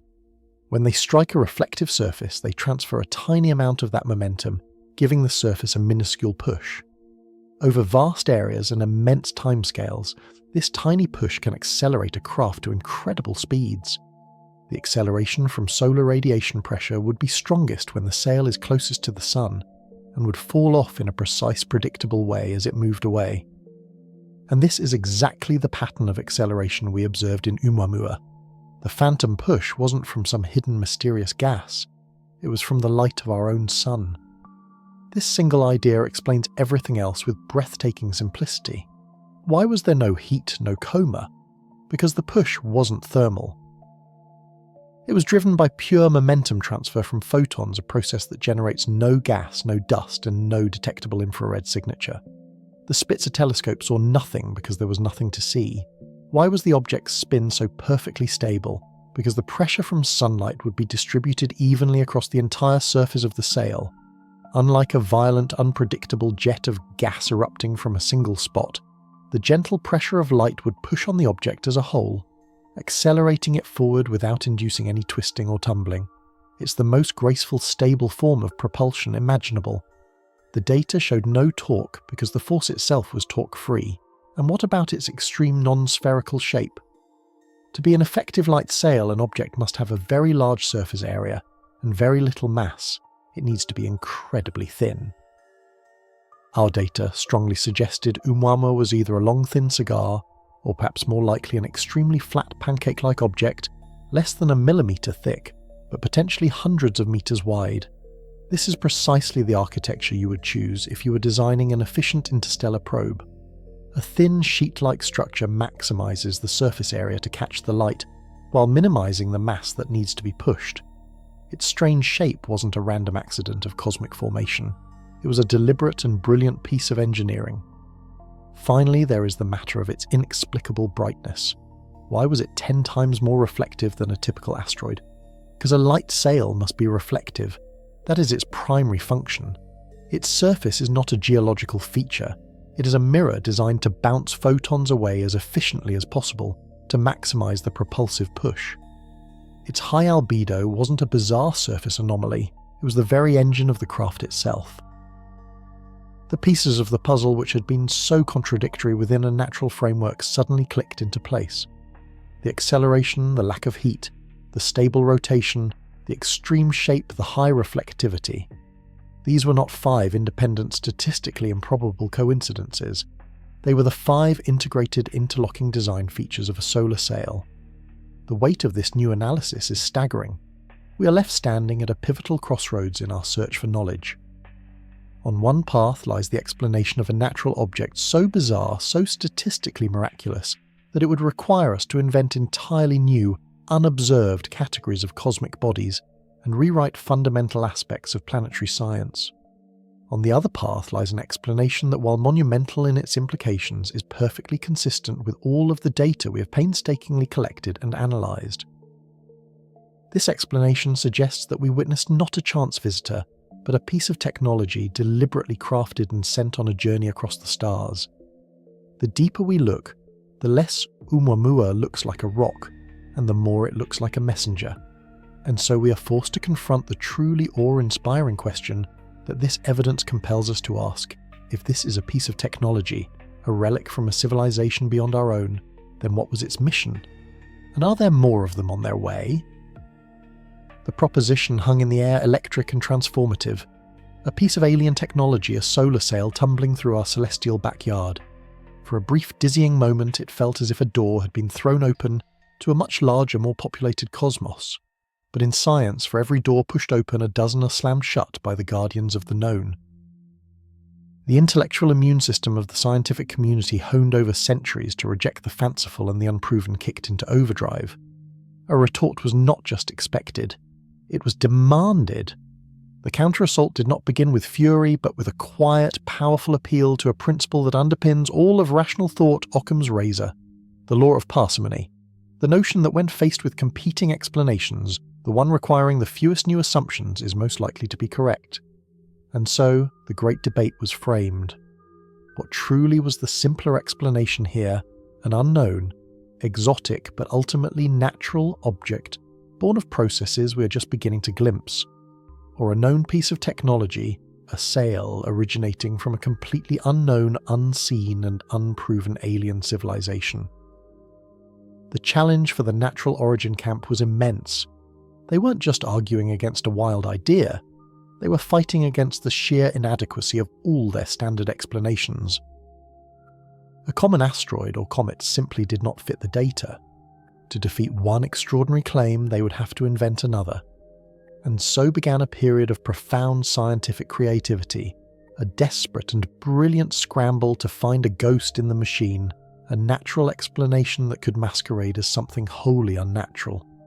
They needed an object that could move without visible propulsion, an object that could be shaped like nothing we had ever seen, an object that could withstand the furnace of the sun and the chill of the void. They had to invent a monster to slay a monster. Out of the theoretical crucible of the University of Arizona and Arizona State University came the first and perhaps most elegant of these new contenders. It was a proposal of cosmic shrapnel, a shard of a world unimaginably far away.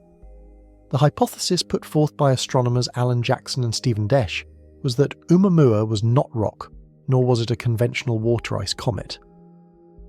It was, they suggested, a fragment of solid nitrogen.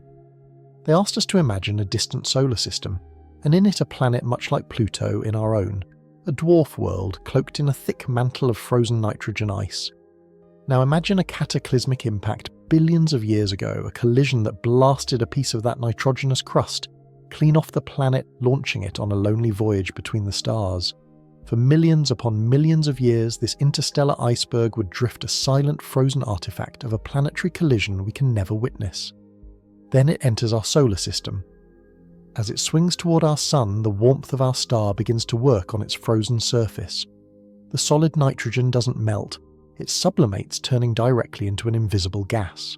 This process would create a gentle, persistent plume of nitrogen vapor, bleeding away from the surface, a ghostly, imperceptible exhaust.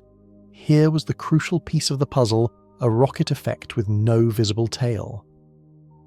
The outgassing would be composed of pure nitrogen molecules, not dusty water vapor, so it would leave no coma for our telescopes to detect. It would be the ultimate stealth comet. The theory was intoxicatingly clever. It addressed the central mystery of the non-gravitational acceleration with startling precision. What's more, it could even explain the object's bizarre flattened shape. As the nitrogen ice burned off, the object would have eroded much like a bar of soap wears down in the shower.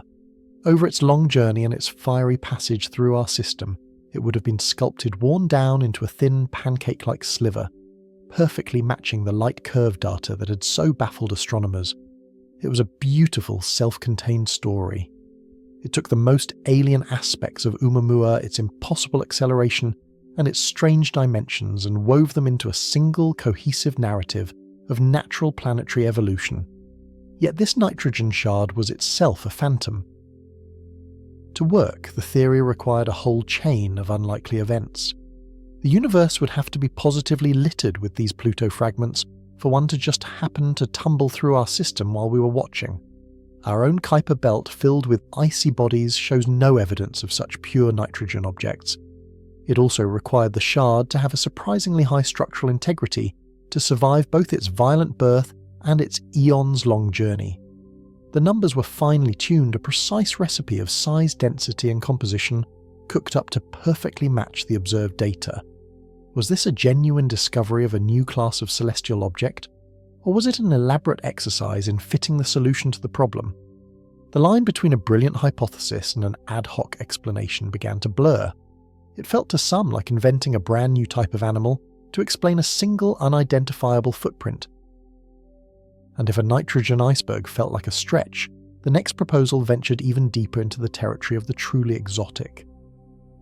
This idea, championed by astronomers Darrell Seligman and Gregory Laughlin, posited an object so strange, so ephemeral, that it exists on the very edge of physical possibility. They asked what if Oumuamua was not made of nitrogen but of something far more fundamental. What if it was a chunk of frozen solid hydrogen? Hydrogen is, after all, the most abundant element in the universe, the raw material from which stars and galaxies are built. In the coldest, darkest nurseries of the cosmos, within giant molecular clouds, where temperatures plummet to just a few degrees above absolute zero, could this primordial gas freeze solid? Could it clump together to form vast, dark icebergs of pure hydrogen, drifting silently in the interstellar night?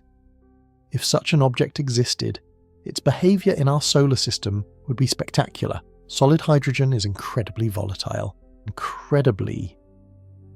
It would begin to sublimate violently at vast distances from the Sun, far further out than any normal comet. The resulting outgassing would be a furious invisible torrent of hydrogen molecules, providing more than enough thrust to explain the object's acceleration. Because it was pure hydrogen, there would be no dust, no visible coma, nothing for our telescopes to see, but the object itself pushed along by its own spectral engine. This hydrogen iceberg hypothesis was in a way even more powerful than the nitrogen shard theory. It accounted for the acceleration with ease and was built from the most common substance imaginable. But the sheer physical challenges of its existence were staggering, almost insurmountable. A solid hydrogen iceberg would be fantastically fragile with a tensile strength less than that of a styrofoam cooler. The journey across the galaxy would be a trial by fire. Every stray particle, every cosmic ray, every photon of starlight would act like a tiny blowtorch chipping away at its substance. Most physicists calculated that a hydrogen iceberg of Oumuamua's size would have been completely destroyed by sublimation long before it ever reached our solar system. It couldn't survive the trip. It was like suggesting a snowflake could traverse a desert. The concept was elegant in its simplicity, but it seemed to defy the very laws of thermodynamics that were supposed to govern it. It required us to believe in an object that by all accounts should have evaporated into nothingness millions of years before we were ever born. With the solid body theories pushing the limits of physics, a third path emerged, one that abandoned the idea of a solid object altogether. What if it was asked, Oumuamua wasn't a shard or a chunk of anything? What if it was more like cosmic fluff, proposed by theorists Zdenek Sekanina, and later elaborated upon by others?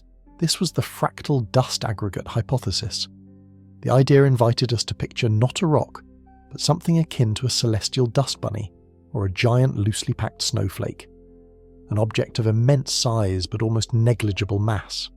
It would be a porous ethereal structure, a delicate filigree of ice and dust grains held together by the faintest of electrostatic forces. It would be mostly empty space. This gossamer-like structure would have a truly enormous surface area relative to its tiny mass. And that was the key. An object like this wouldn't need outgassing to accelerate. It could be pushed by the light of the sun itself. The constant gentle pressure of photons streaming from our star-solar radiation pressure would be enough to give this low-density object the slight continuous nudge that our telescopes detected. It was in effect a natural light sail. The theory neatly sidestepped the entire problem of invisible propulsion. The push was coming from the outside, from the sunlight, not from within. It was a beautiful, almost poetic solution recasting Oumuamua from a dense bullet into a weightless piece of celestial artistry. But like a snowflake in the sun, such an object would be tragically fragile. How could a structure so delicate, so loosely bound, survive the gravitational chaos of its home system? How could it hold itself together during its multi-million-year voyage through the interstellar medium, a realm filled with disruptive radiation and magnetic fields?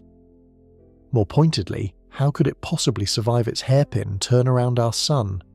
The intense tidal forces it experienced during its perihelion pass should have stretched and torn it apart, dissipating it into a cloud of disorganized dust. To explain its survival, the object would need to be spinning with an almost impossible speed, a gravitational gyroscope holding itself together against all odds, a behavior for which we had no evidence.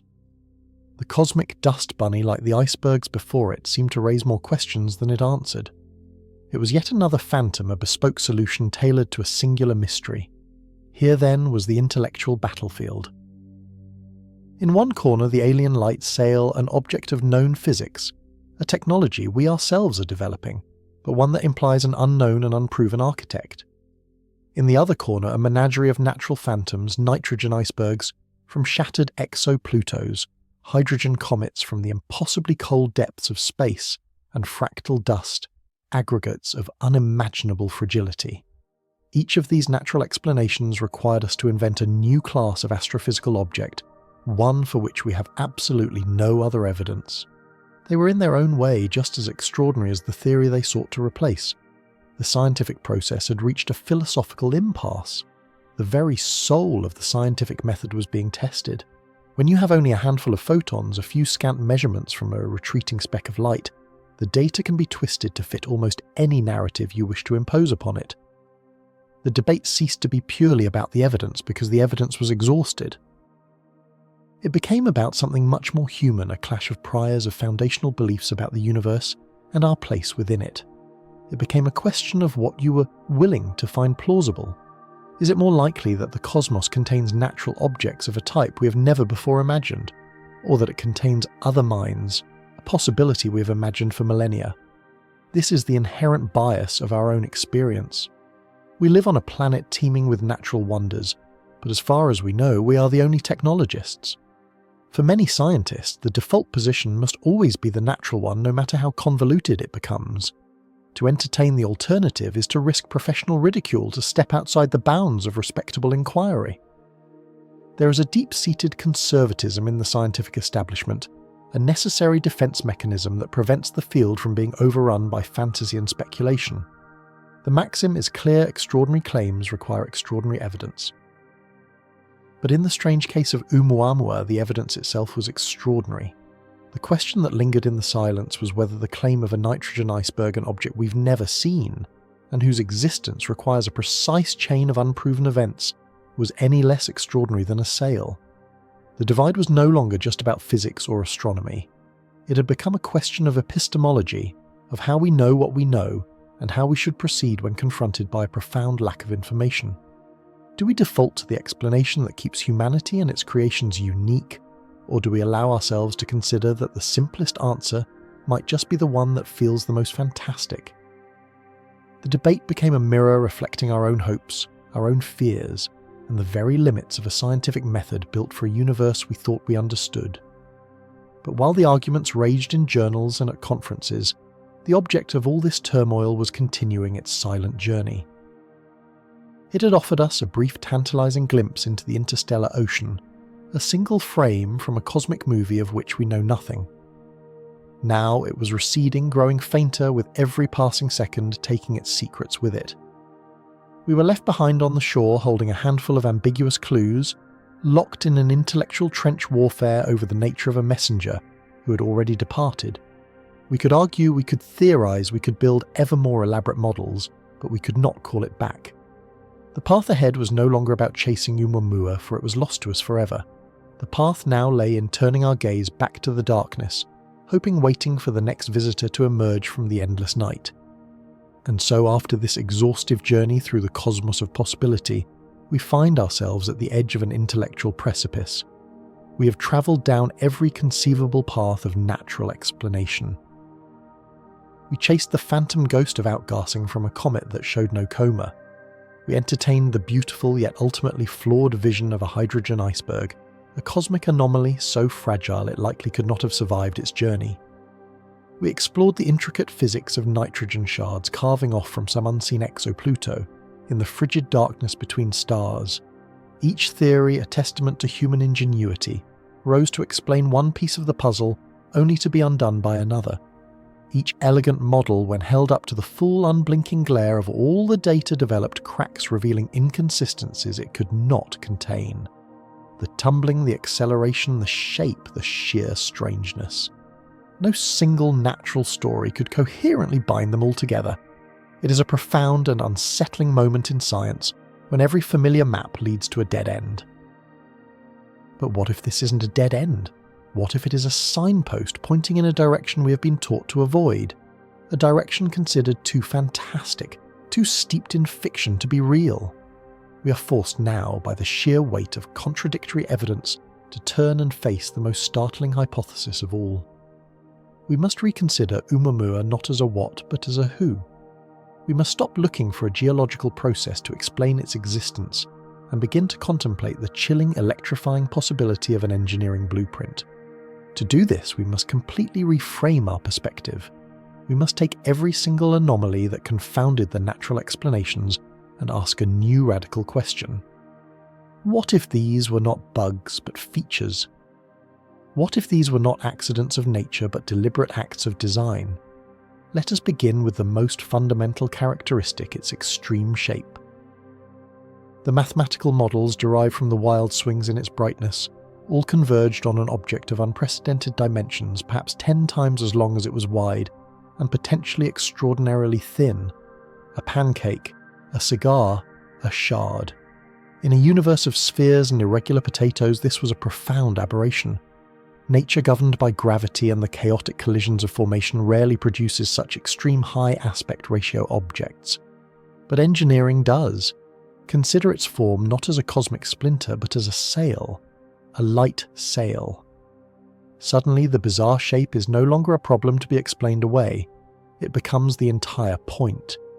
For a craft designed to be propelled by the faint pressure of starlight, or more powerfully by a concentrated beam of light from its home system, you need one thing above all else, an enormous surface area relative to your mass. You need to be a kite, not a cannonball. You need to be wide and incredibly impossibly thin, designed to catch the merest whisper of a cosmic wind, a wind of photons. The pancake-like geometry is not just plausible for a light sail, it is optimal. It is the very form a thinking mind would choose to maximize propulsion, to create a celestial wing capable of soaring between the suns. The shape that defied geology perfectly conforms to the laws of engineered interstellar travel. Every curve, every ratio that seemed so unnatural, clicks into place as a triumph of deliberate, purposeful design. Then there is the second great mystery, its motion. Oumuamua was not just passing through, it was accelerating. A tiny, persistent push away from the sun that could not be explained by gravity alone. This non-gravitational acceleration, slight but unwavering, was the anomaly that launched 1,000 scientific papers. It was the reason we chased cometary jets that weren't there, the reason we imagined invisible gases spewing from its surface. But if you are a light sail, this acceleration is not an anomaly at all. It is your engine. It is the entire reason for your existence. The sun. Our sun bombards everything in its path with a ceaseless torrent of photons.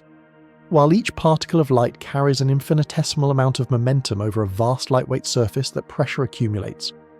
It is a gentle push, but it is relentless, acting every second of every day. For an object as thin and light as Oumuamua was calculated to be the gentle shove from the sun's radiation, pressure matches the observed anomalous acceleration with breathtaking precision. No need for invisible jets, no need for exotic ices. The explanation was staring us in the face the entire time, broadcast by the light of our very own star. The mysterious force pushing Oumuamua was simply sunlight. It was behaving exactly precisely as a solar sail is predicted to behave. The mystery of the engine vanishes, replaced by the stark reality that we are witnessing a craft unfurling its invisible means of propulsion, using our star as a gravitational slingshot and a refueling station of pure momentum. Even its strange tumbling rotation, initially seen as a sign of a dead uncontrolled object, can be reinterpreted. Perhaps it was a defunct craft sent long ago, its stabilization systems having failed over the eons. Or perhaps the tumble was more purposeful. A slow, methodical spin like a cosmic gyroscope designed to distribute thermal stress from the sun across its entire body, preventing any one side from overheating on its fiery pass. Or, in a more speculative but fascinating turn, what if the tumble was a form of scanning? A deliberate slow-motion pirouette to allow instruments embedded in its surface to survey our entire solar system in 360 degrees. What seems like a chaotic spin from our distant vantage point could in fact have been a controlled data-gathering maneuver. This brings us to the core of the artifact hypothesis, its potential function, which marries its form and its motion into a coherent whole. An interstellar light sail is not just a mode of transport, it is a platform.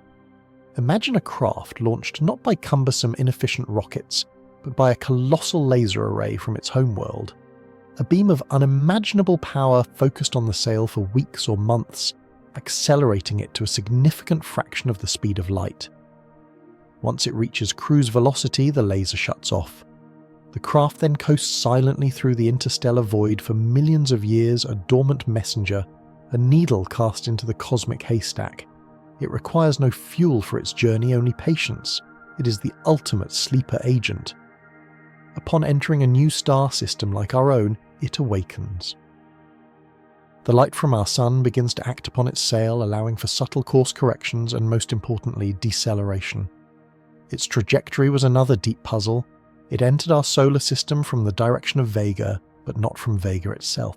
as it would have taken far too long. Instead, it came from the average direction of nearby stars, the local standard of rest. It was in a sense like a buoy floating in the river of the galaxy, and our solar system simply crashed into it.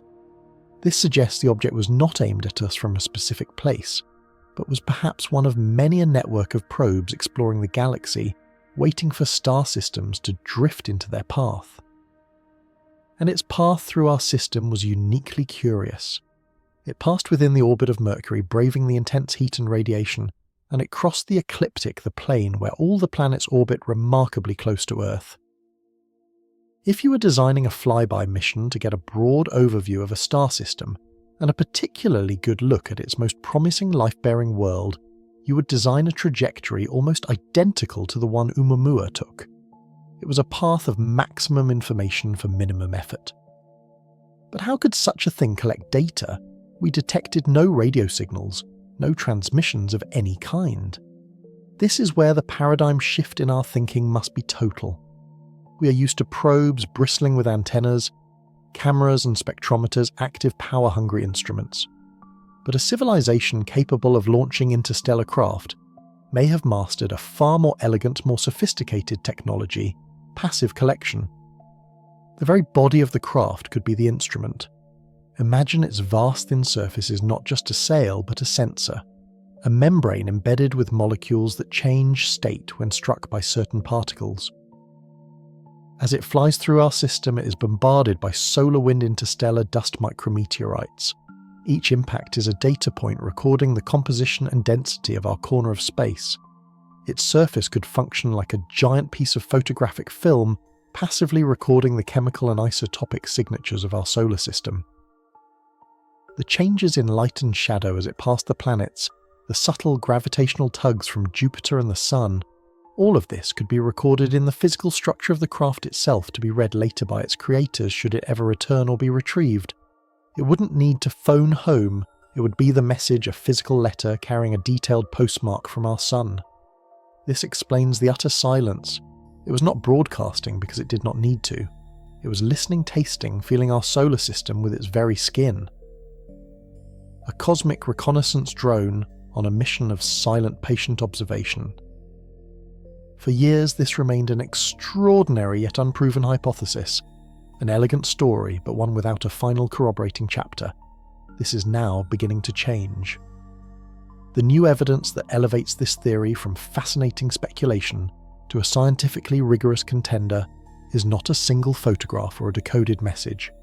It is something more subtle, and perhaps more powerful, a conspiracy of absence. When the nitrogen iceberg theory was proposed, it came with a testable prediction. If Oumuamua were a nitrogen shard from a Pluto-like exoplanet, then based on the estimated number of such planets, our galaxy should be filled with them.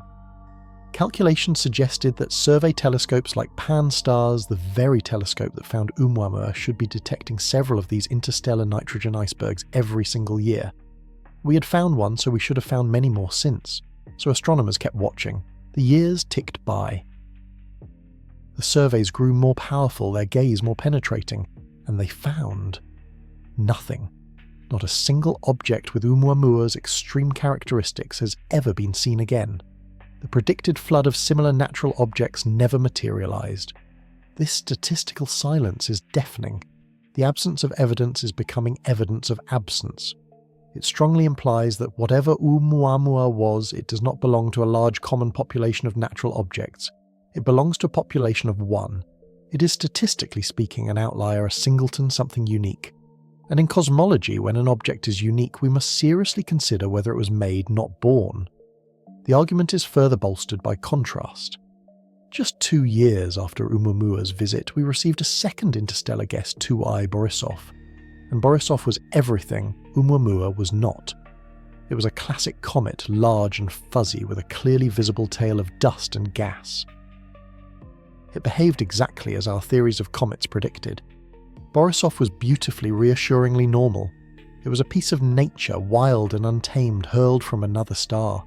Its conventional behaviour served only to sharpen the sheer strangeness of its predecessor. Borisov showed us what a natural interstellar wanderer looks like, and in doing so, it showed us everything that Oumuamua was not. One was nature. The stark implication hanging in the cosmic silence is that the other was not. So we are left here at the culmination of our investigation, weighing two competing visions of reality. On one side, we have a series of strained ad hoc natural explanations, each of which requires us to believe in an object or a phenomenon that has never been observed before, like a hydrogen iceberg or a nitrogen shard. To save the natural explanation, we must invent new classes of natural objects, each more exotic and unlikely than the last. And even then, no single one of these inventions can satisfactorily explain all the data without being twisted and contorted. On the other side, we have a single coherent hypothesis, an object engineered by an intelligence other than our own, designed as an interstellar light sail. This one hypothesis in a single elegant stroke explains everything. It explains the extreme thin high aspect ratio shape as a design feature for propulsion. It explains the non-gravitational acceleration as the gentle push of sunlight on that sail. It explains the lack of a cometary tail because there was no ice to sublimate. It explains the trajectory as a logical path for a reconnaissance flyby.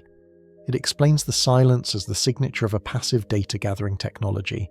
It even explains its own statistical rarity.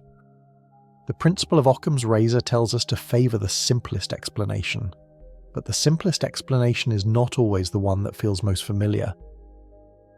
The simplest explanation is the one with the fewest new assumptions. The light sail hypothesis does not require us to invent new laws of physics. It does not require us to imagine new and unobserved types of cosmic bodies. It requires us to assume only one thing, that somewhere else in the billion-star expanse of our galaxy, another mind was at work. Given the sheer number of stars and potential worlds, is that truly a more complex, more outlandish assumption than inventing a whole new category of cosmic geology to explain away a single inconvenient guest? We stand at a crossroads. The evidence remains circumstantial, but it is also overwhelming. The data is ambiguous, yet points in a single consistent direction. We may never know for sure. Oumuamua is gone now, fading back into the interstellar night from which it came never to be seen by human eyes again.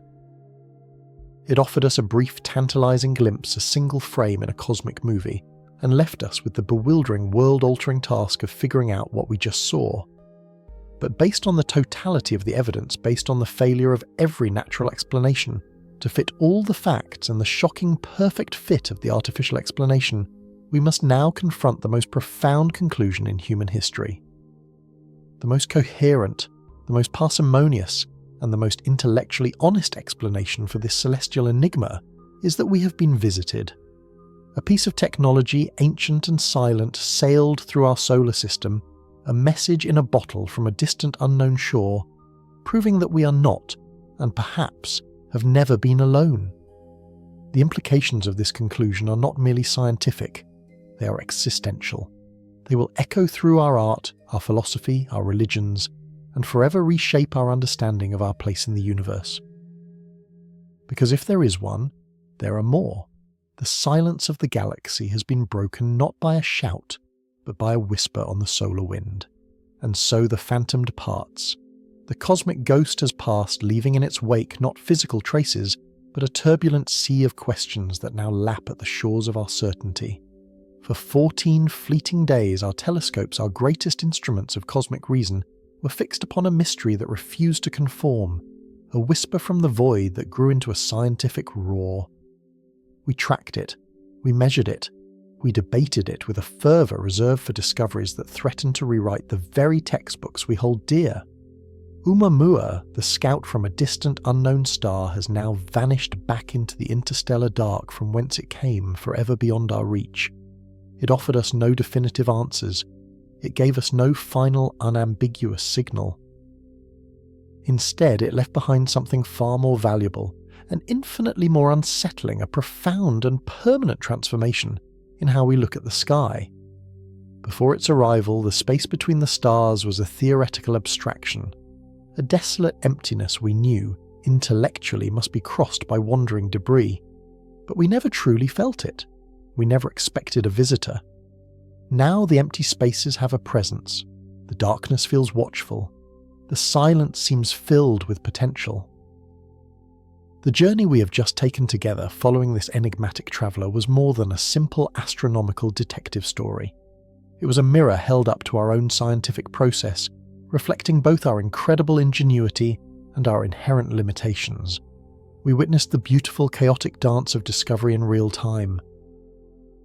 We saw theories rise and fall like tides from a uniquely desiccated comet to a nitrogen iceberg sublimating in a way we have never witnessed, each idea a testament to human creativity straining against the boundaries of the known. Yet with every plausible natural explanation that was meticulously examined and found wanting, we were pushed reluctantly at first, and then with growing intellectual courage toward a possibility that science fiction has long dreamed of, but that serious science had kept at arm's length. The light sail, an artifact, piece of technology derelict or directed, sent on a journey across the unimaginable gulfs of space and time, only to grace our solar system with its silent tumbling passage. The very act of considering this hypothesis, of publishing it in peer-reviewed journals and debating it at the highest levels of academia, represents a seismic shift in our collective consciousness. Oumuamua has legitimized the search for extraterrestrial artifacts. It has transformed the question from what if to what's next. It has served as the universe's ultimate unsolicited wake-up call, a stark reminder that our solar system is not an island but a coastline on a vast, unexplored cosmic ocean. We have now seen driftwood from a foreign shore. We just don't know if it was carved by nature or by a hand. This single, fleeting encounter has irrevocably altered our cosmic perspective, forcing us to graduate from a passive to an active state of vigilance. We were caught unprepared, like sentinels startled by a shadow in the night. We had no way to intercept it, no mission ready to launch, no means to get a closer look at the most important visitor in human history.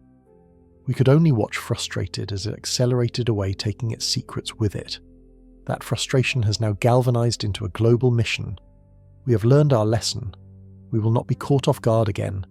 The age of proactive interstellar archaeology has begun. Rising from the deserts of Chile, a new guardian prepares to open its colossal eye. The Vera C. Rubin Observatory, a marvel of modern engineering, is not just another telescope. It is a digital net cast across the entire southern sky, a tireless sentinel designed to conduct a survey of unprecedented scale and speed. Every few nights it will photograph the complete visible sky, creating a motion picture of the cosmos. Its immense camera, the size of a small car, will detect millions of transient events from dying stars to wandering asteroids, and hidden among that deluge of data it will find them. More visitors. The Rubin Observatory will be our early warning system, our celestial tripwire. It is projected to discover not just one, but dozens of interstellar objects every single year. We will move from a sample size of one bewildering anomaly to a rich statistical catalogue of our galactic neighbours. We will finally be able to answer the most pressing question Oumuamua left us with. Was it unique, a one-in-a-trillion cosmic fluke? Or was it merely the first example of a common class of object, whether natural or artificial, that populates the Milky Way? This fire hose of data will allow us to build a taxonomy of interstellar wanderers. We will see their shapes, their colours, their trajectories. We will learn if they are all elongated and strange, or if they conform to the familiar spherical shapes of our own system's asteroids and comets. We will know if they all exhibit anomalous non-gravitational acceleration, or if that propulsive enigma was a feature unique to our first guest. The data from Rubin will in essence establish a baseline for what is normal in the interstellar traffic passing through our home. Against that baseline, any future anomalies will stand out in stark, unignorable relief. It will provide the context we so desperately lacked, transforming the next Oumuamua from an isolated puzzle into a clue within a much larger pattern. It is the difference between finding a single cryptic hieroglyph in the desert and finding an entire library that can help us finally translate the language of the galaxy. But seeing these objects from afar is no longer enough. The memory of our technological inadequacy of watching our quarry escape has fueled a desire for a more audacious, more confrontational approach. We need to get up close. We need to touch one. Waiting patiently in the dark, parked in a stable orbit 1,000,000 miles from Earth, a new kind of hunter is being assembled by the European Space Agency. It is called the Comet Interceptor. Its design is revolutionary in its patience and its purpose. Unlike previous missions that were planned for years to target a known object, the interceptor will launch and then simply wait. It will be a cosmic ambush predator hibernating in the cold of space, its instruments dormant, its fuel tanks full. It will wait for the Vera Rubin Observatory or another survey to sound the alarm. When the next interstellar object with a suitable trajectory is detected hurtling towards us, the interceptor will awaken. It will fire its engines and begin a high-speed chase, a precisely calculated dance to place itself directly in the path of the oncoming visitor. As the object screams past, the interceptor will deploy smaller probes to fly even closer, braving the unknown debris field to capture the most intimate portraits of a traveller from another star system we have ever obtained. We will taste its chemical composition, analysing the gas and dust in its coma if it has one. We will map its surface with high-resolution cameras, resolving features down to a few meters across. We could see with our own eyes if it is a solid rocky body or a bizarre layered nitrogen iceberg. Or if we are confronted with another object that defies easy explanation, we might see something else entirely. We might resolve the smooth metallic sheen of a hull. We could detect the sharp unnatural angles of manufactured technology. The Comet Interceptor represents our first tangible step towards confronting the mystery head-on. It is humanity's emissary, our robotic hand reaching out into the darkness to finally grasp the nature of these celestial ghosts. And even more ambitious plans are already being drawn up on the theoretical drawing boards of our most forward-thinking engineers. Concepts like Project Lyra, envision using advanced propulsion systems, perhaps a massive solar sail of our own, or a daring slingshot maneuver around the sun to launch a probe capable of not just flying by, but of catching up to and rendezvousing with an interstellar object. Imagine that moment. A human-made craft matching speed and orbit with a messenger from another star circling it, scanning it, mapping its every contour. That is no longer the domain of fiction. Oumuamua has made it a scientific and engineering necessity, a clear and present goal for the 21st century. This new era of observation and interception has also breathed new life into one of humanity's most profound endeavours, the search for extraterrestrial intelligence, or SETI. For over half a century, SETI has been almost entirely an auditory exercise. We have been listening. We have pointed our radio telescopes at distant stars, straining to catch a faint structured signal from the cosmic static, a whisper of intelligence across the light years. It is a noble and vital search, but Oumuamua has taught us that we may have been neglecting our other senses. It suggests a paradigm shift, an expansion of the search from the purely informational to the physical. It has given birth to a new field, interstellar artifact SETI, or what some have called cosmic archaeology. The premise is simple yet revolutionary. What if the primary evidence of intelligent life in the galaxy isn't a constant stream of radio messages? What if it's their stuff? Probes, sensors, derelict ships, even messages in a bottle floating silently through the void for eons. The galaxy could be littered with them. Think of the sheer numbers. Billions of stars in the Milky Way, billions of years of cosmic history. If even a tiny fraction of them gave rise to technological civilizations, and if even a tiny fraction of those launched interstellar probes, the number of artifacts traversing the galaxy could be immense. They would be dark, cold, and for the most part silent. They would not be broadcasting their presence. Our radio telescopes would never hear them. We would only ever find them the way we found Oumuamua, by seeing them when they happened to pass through our own backyard. This single object has reframed the Fermi paradox, the eerie silence in a galaxy that should be teeming with life. Perhaps the galaxy isn't silent at all. Perhaps we've just been listening on the wrong channel. The great silence might simply be a consequence of the fact that the primary mode of interstellar exploration and communication is not radio, but the dispatch of physical objects. This realization is both thrilling and humbling. It implies that the evidence we have been searching for, the proof that we are not alone, may not be a complex mathematical signal from the Vega system. It might be a tumbling, inert piece of hardware that zips past Jupiter. Oumuamua has opened our eyes to this possibility, transforming our solar system from a passive home into an active archaeological dig site. Every new telescope survey is now by default a SETI search. Every anomalous point of light is a potential candidate. We are no longer just listeners. We have become watchmen scanning the horizon for the ships of other stars, and so we find ourselves at a profound crossroads, a turning point in the human story presented to us by a single silent traveller. Regardless of the final verdict the journey Oumuamua has initiated will lead us down one of two extraordinary paths, each fundamentally altering our understanding of the universe. Consider the first path. Imagine that the Vera Rubin Observatory begins its great survey, and in the coming years it discovers hundreds of interstellar objects. And imagine they're all like Oumuamua, all strangely elongated, all tumbling chaotically, all exhibiting a mysterious non-gravitational push.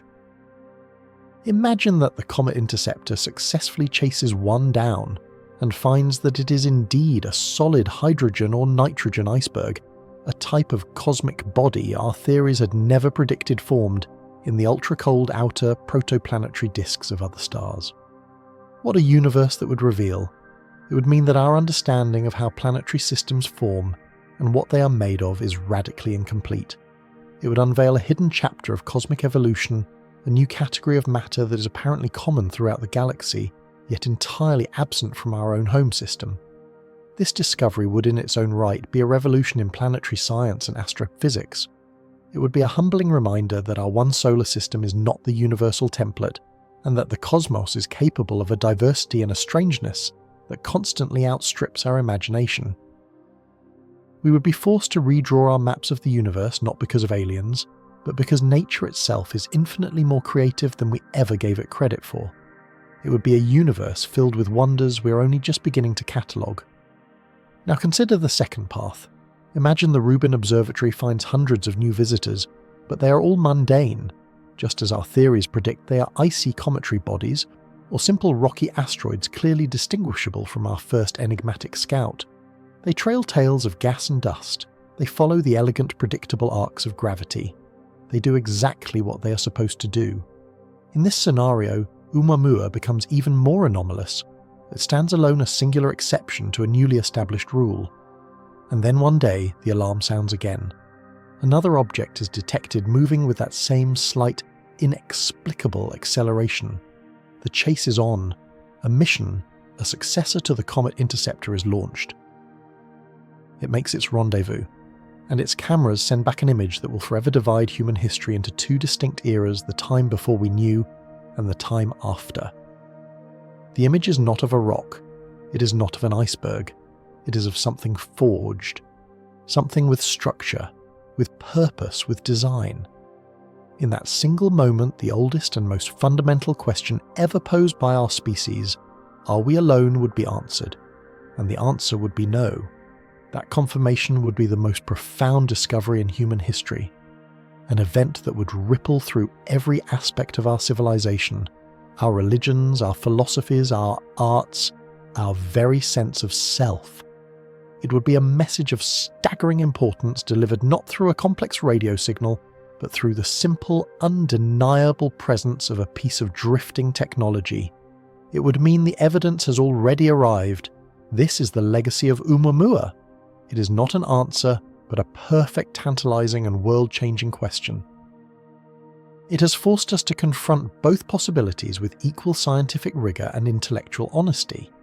It has prepared us for a future where we must be ready to accept either a vastly stranger universe or a vastly less lonely one. The object itself is gone, a fading ghost receding into the endless night. But the change it wrought within us is permanent. It was a practice run, a fire drill for the moment humanity might finally come face to face with evidence of intelligence beyond our own. We have looked into the interstellar abyss, and for a brief moment something looked back with an unnervingly intelligent glint. Whether that glint was a trick of the light, a bizarre quirk of natural chemistry, or the reflection from a manufactured surface, we still do not know. But we are now looking. We are now searching in ways we never were before. Oumuamua was the scout in more ways than one. It was a scout from another star, yes, but it was also a scout for our own future, showing us the path we must now take, the technologies we must build, and the profound possibilities we must be brave enough to consider. The great search has moved from the realm of abstract hope to one of tangible expectation. The sky above you is not the same as it was a decade ago. It is deeper now, more mysterious and pregnant with the promise of discovery. We are standing at the dawn of a new age of exploration, peering into the dark, waiting for the next visitor, waiting for the next clue, waiting for the answer that will tell us who we truly are and where we stand in the grand silent expanse of the cosmos.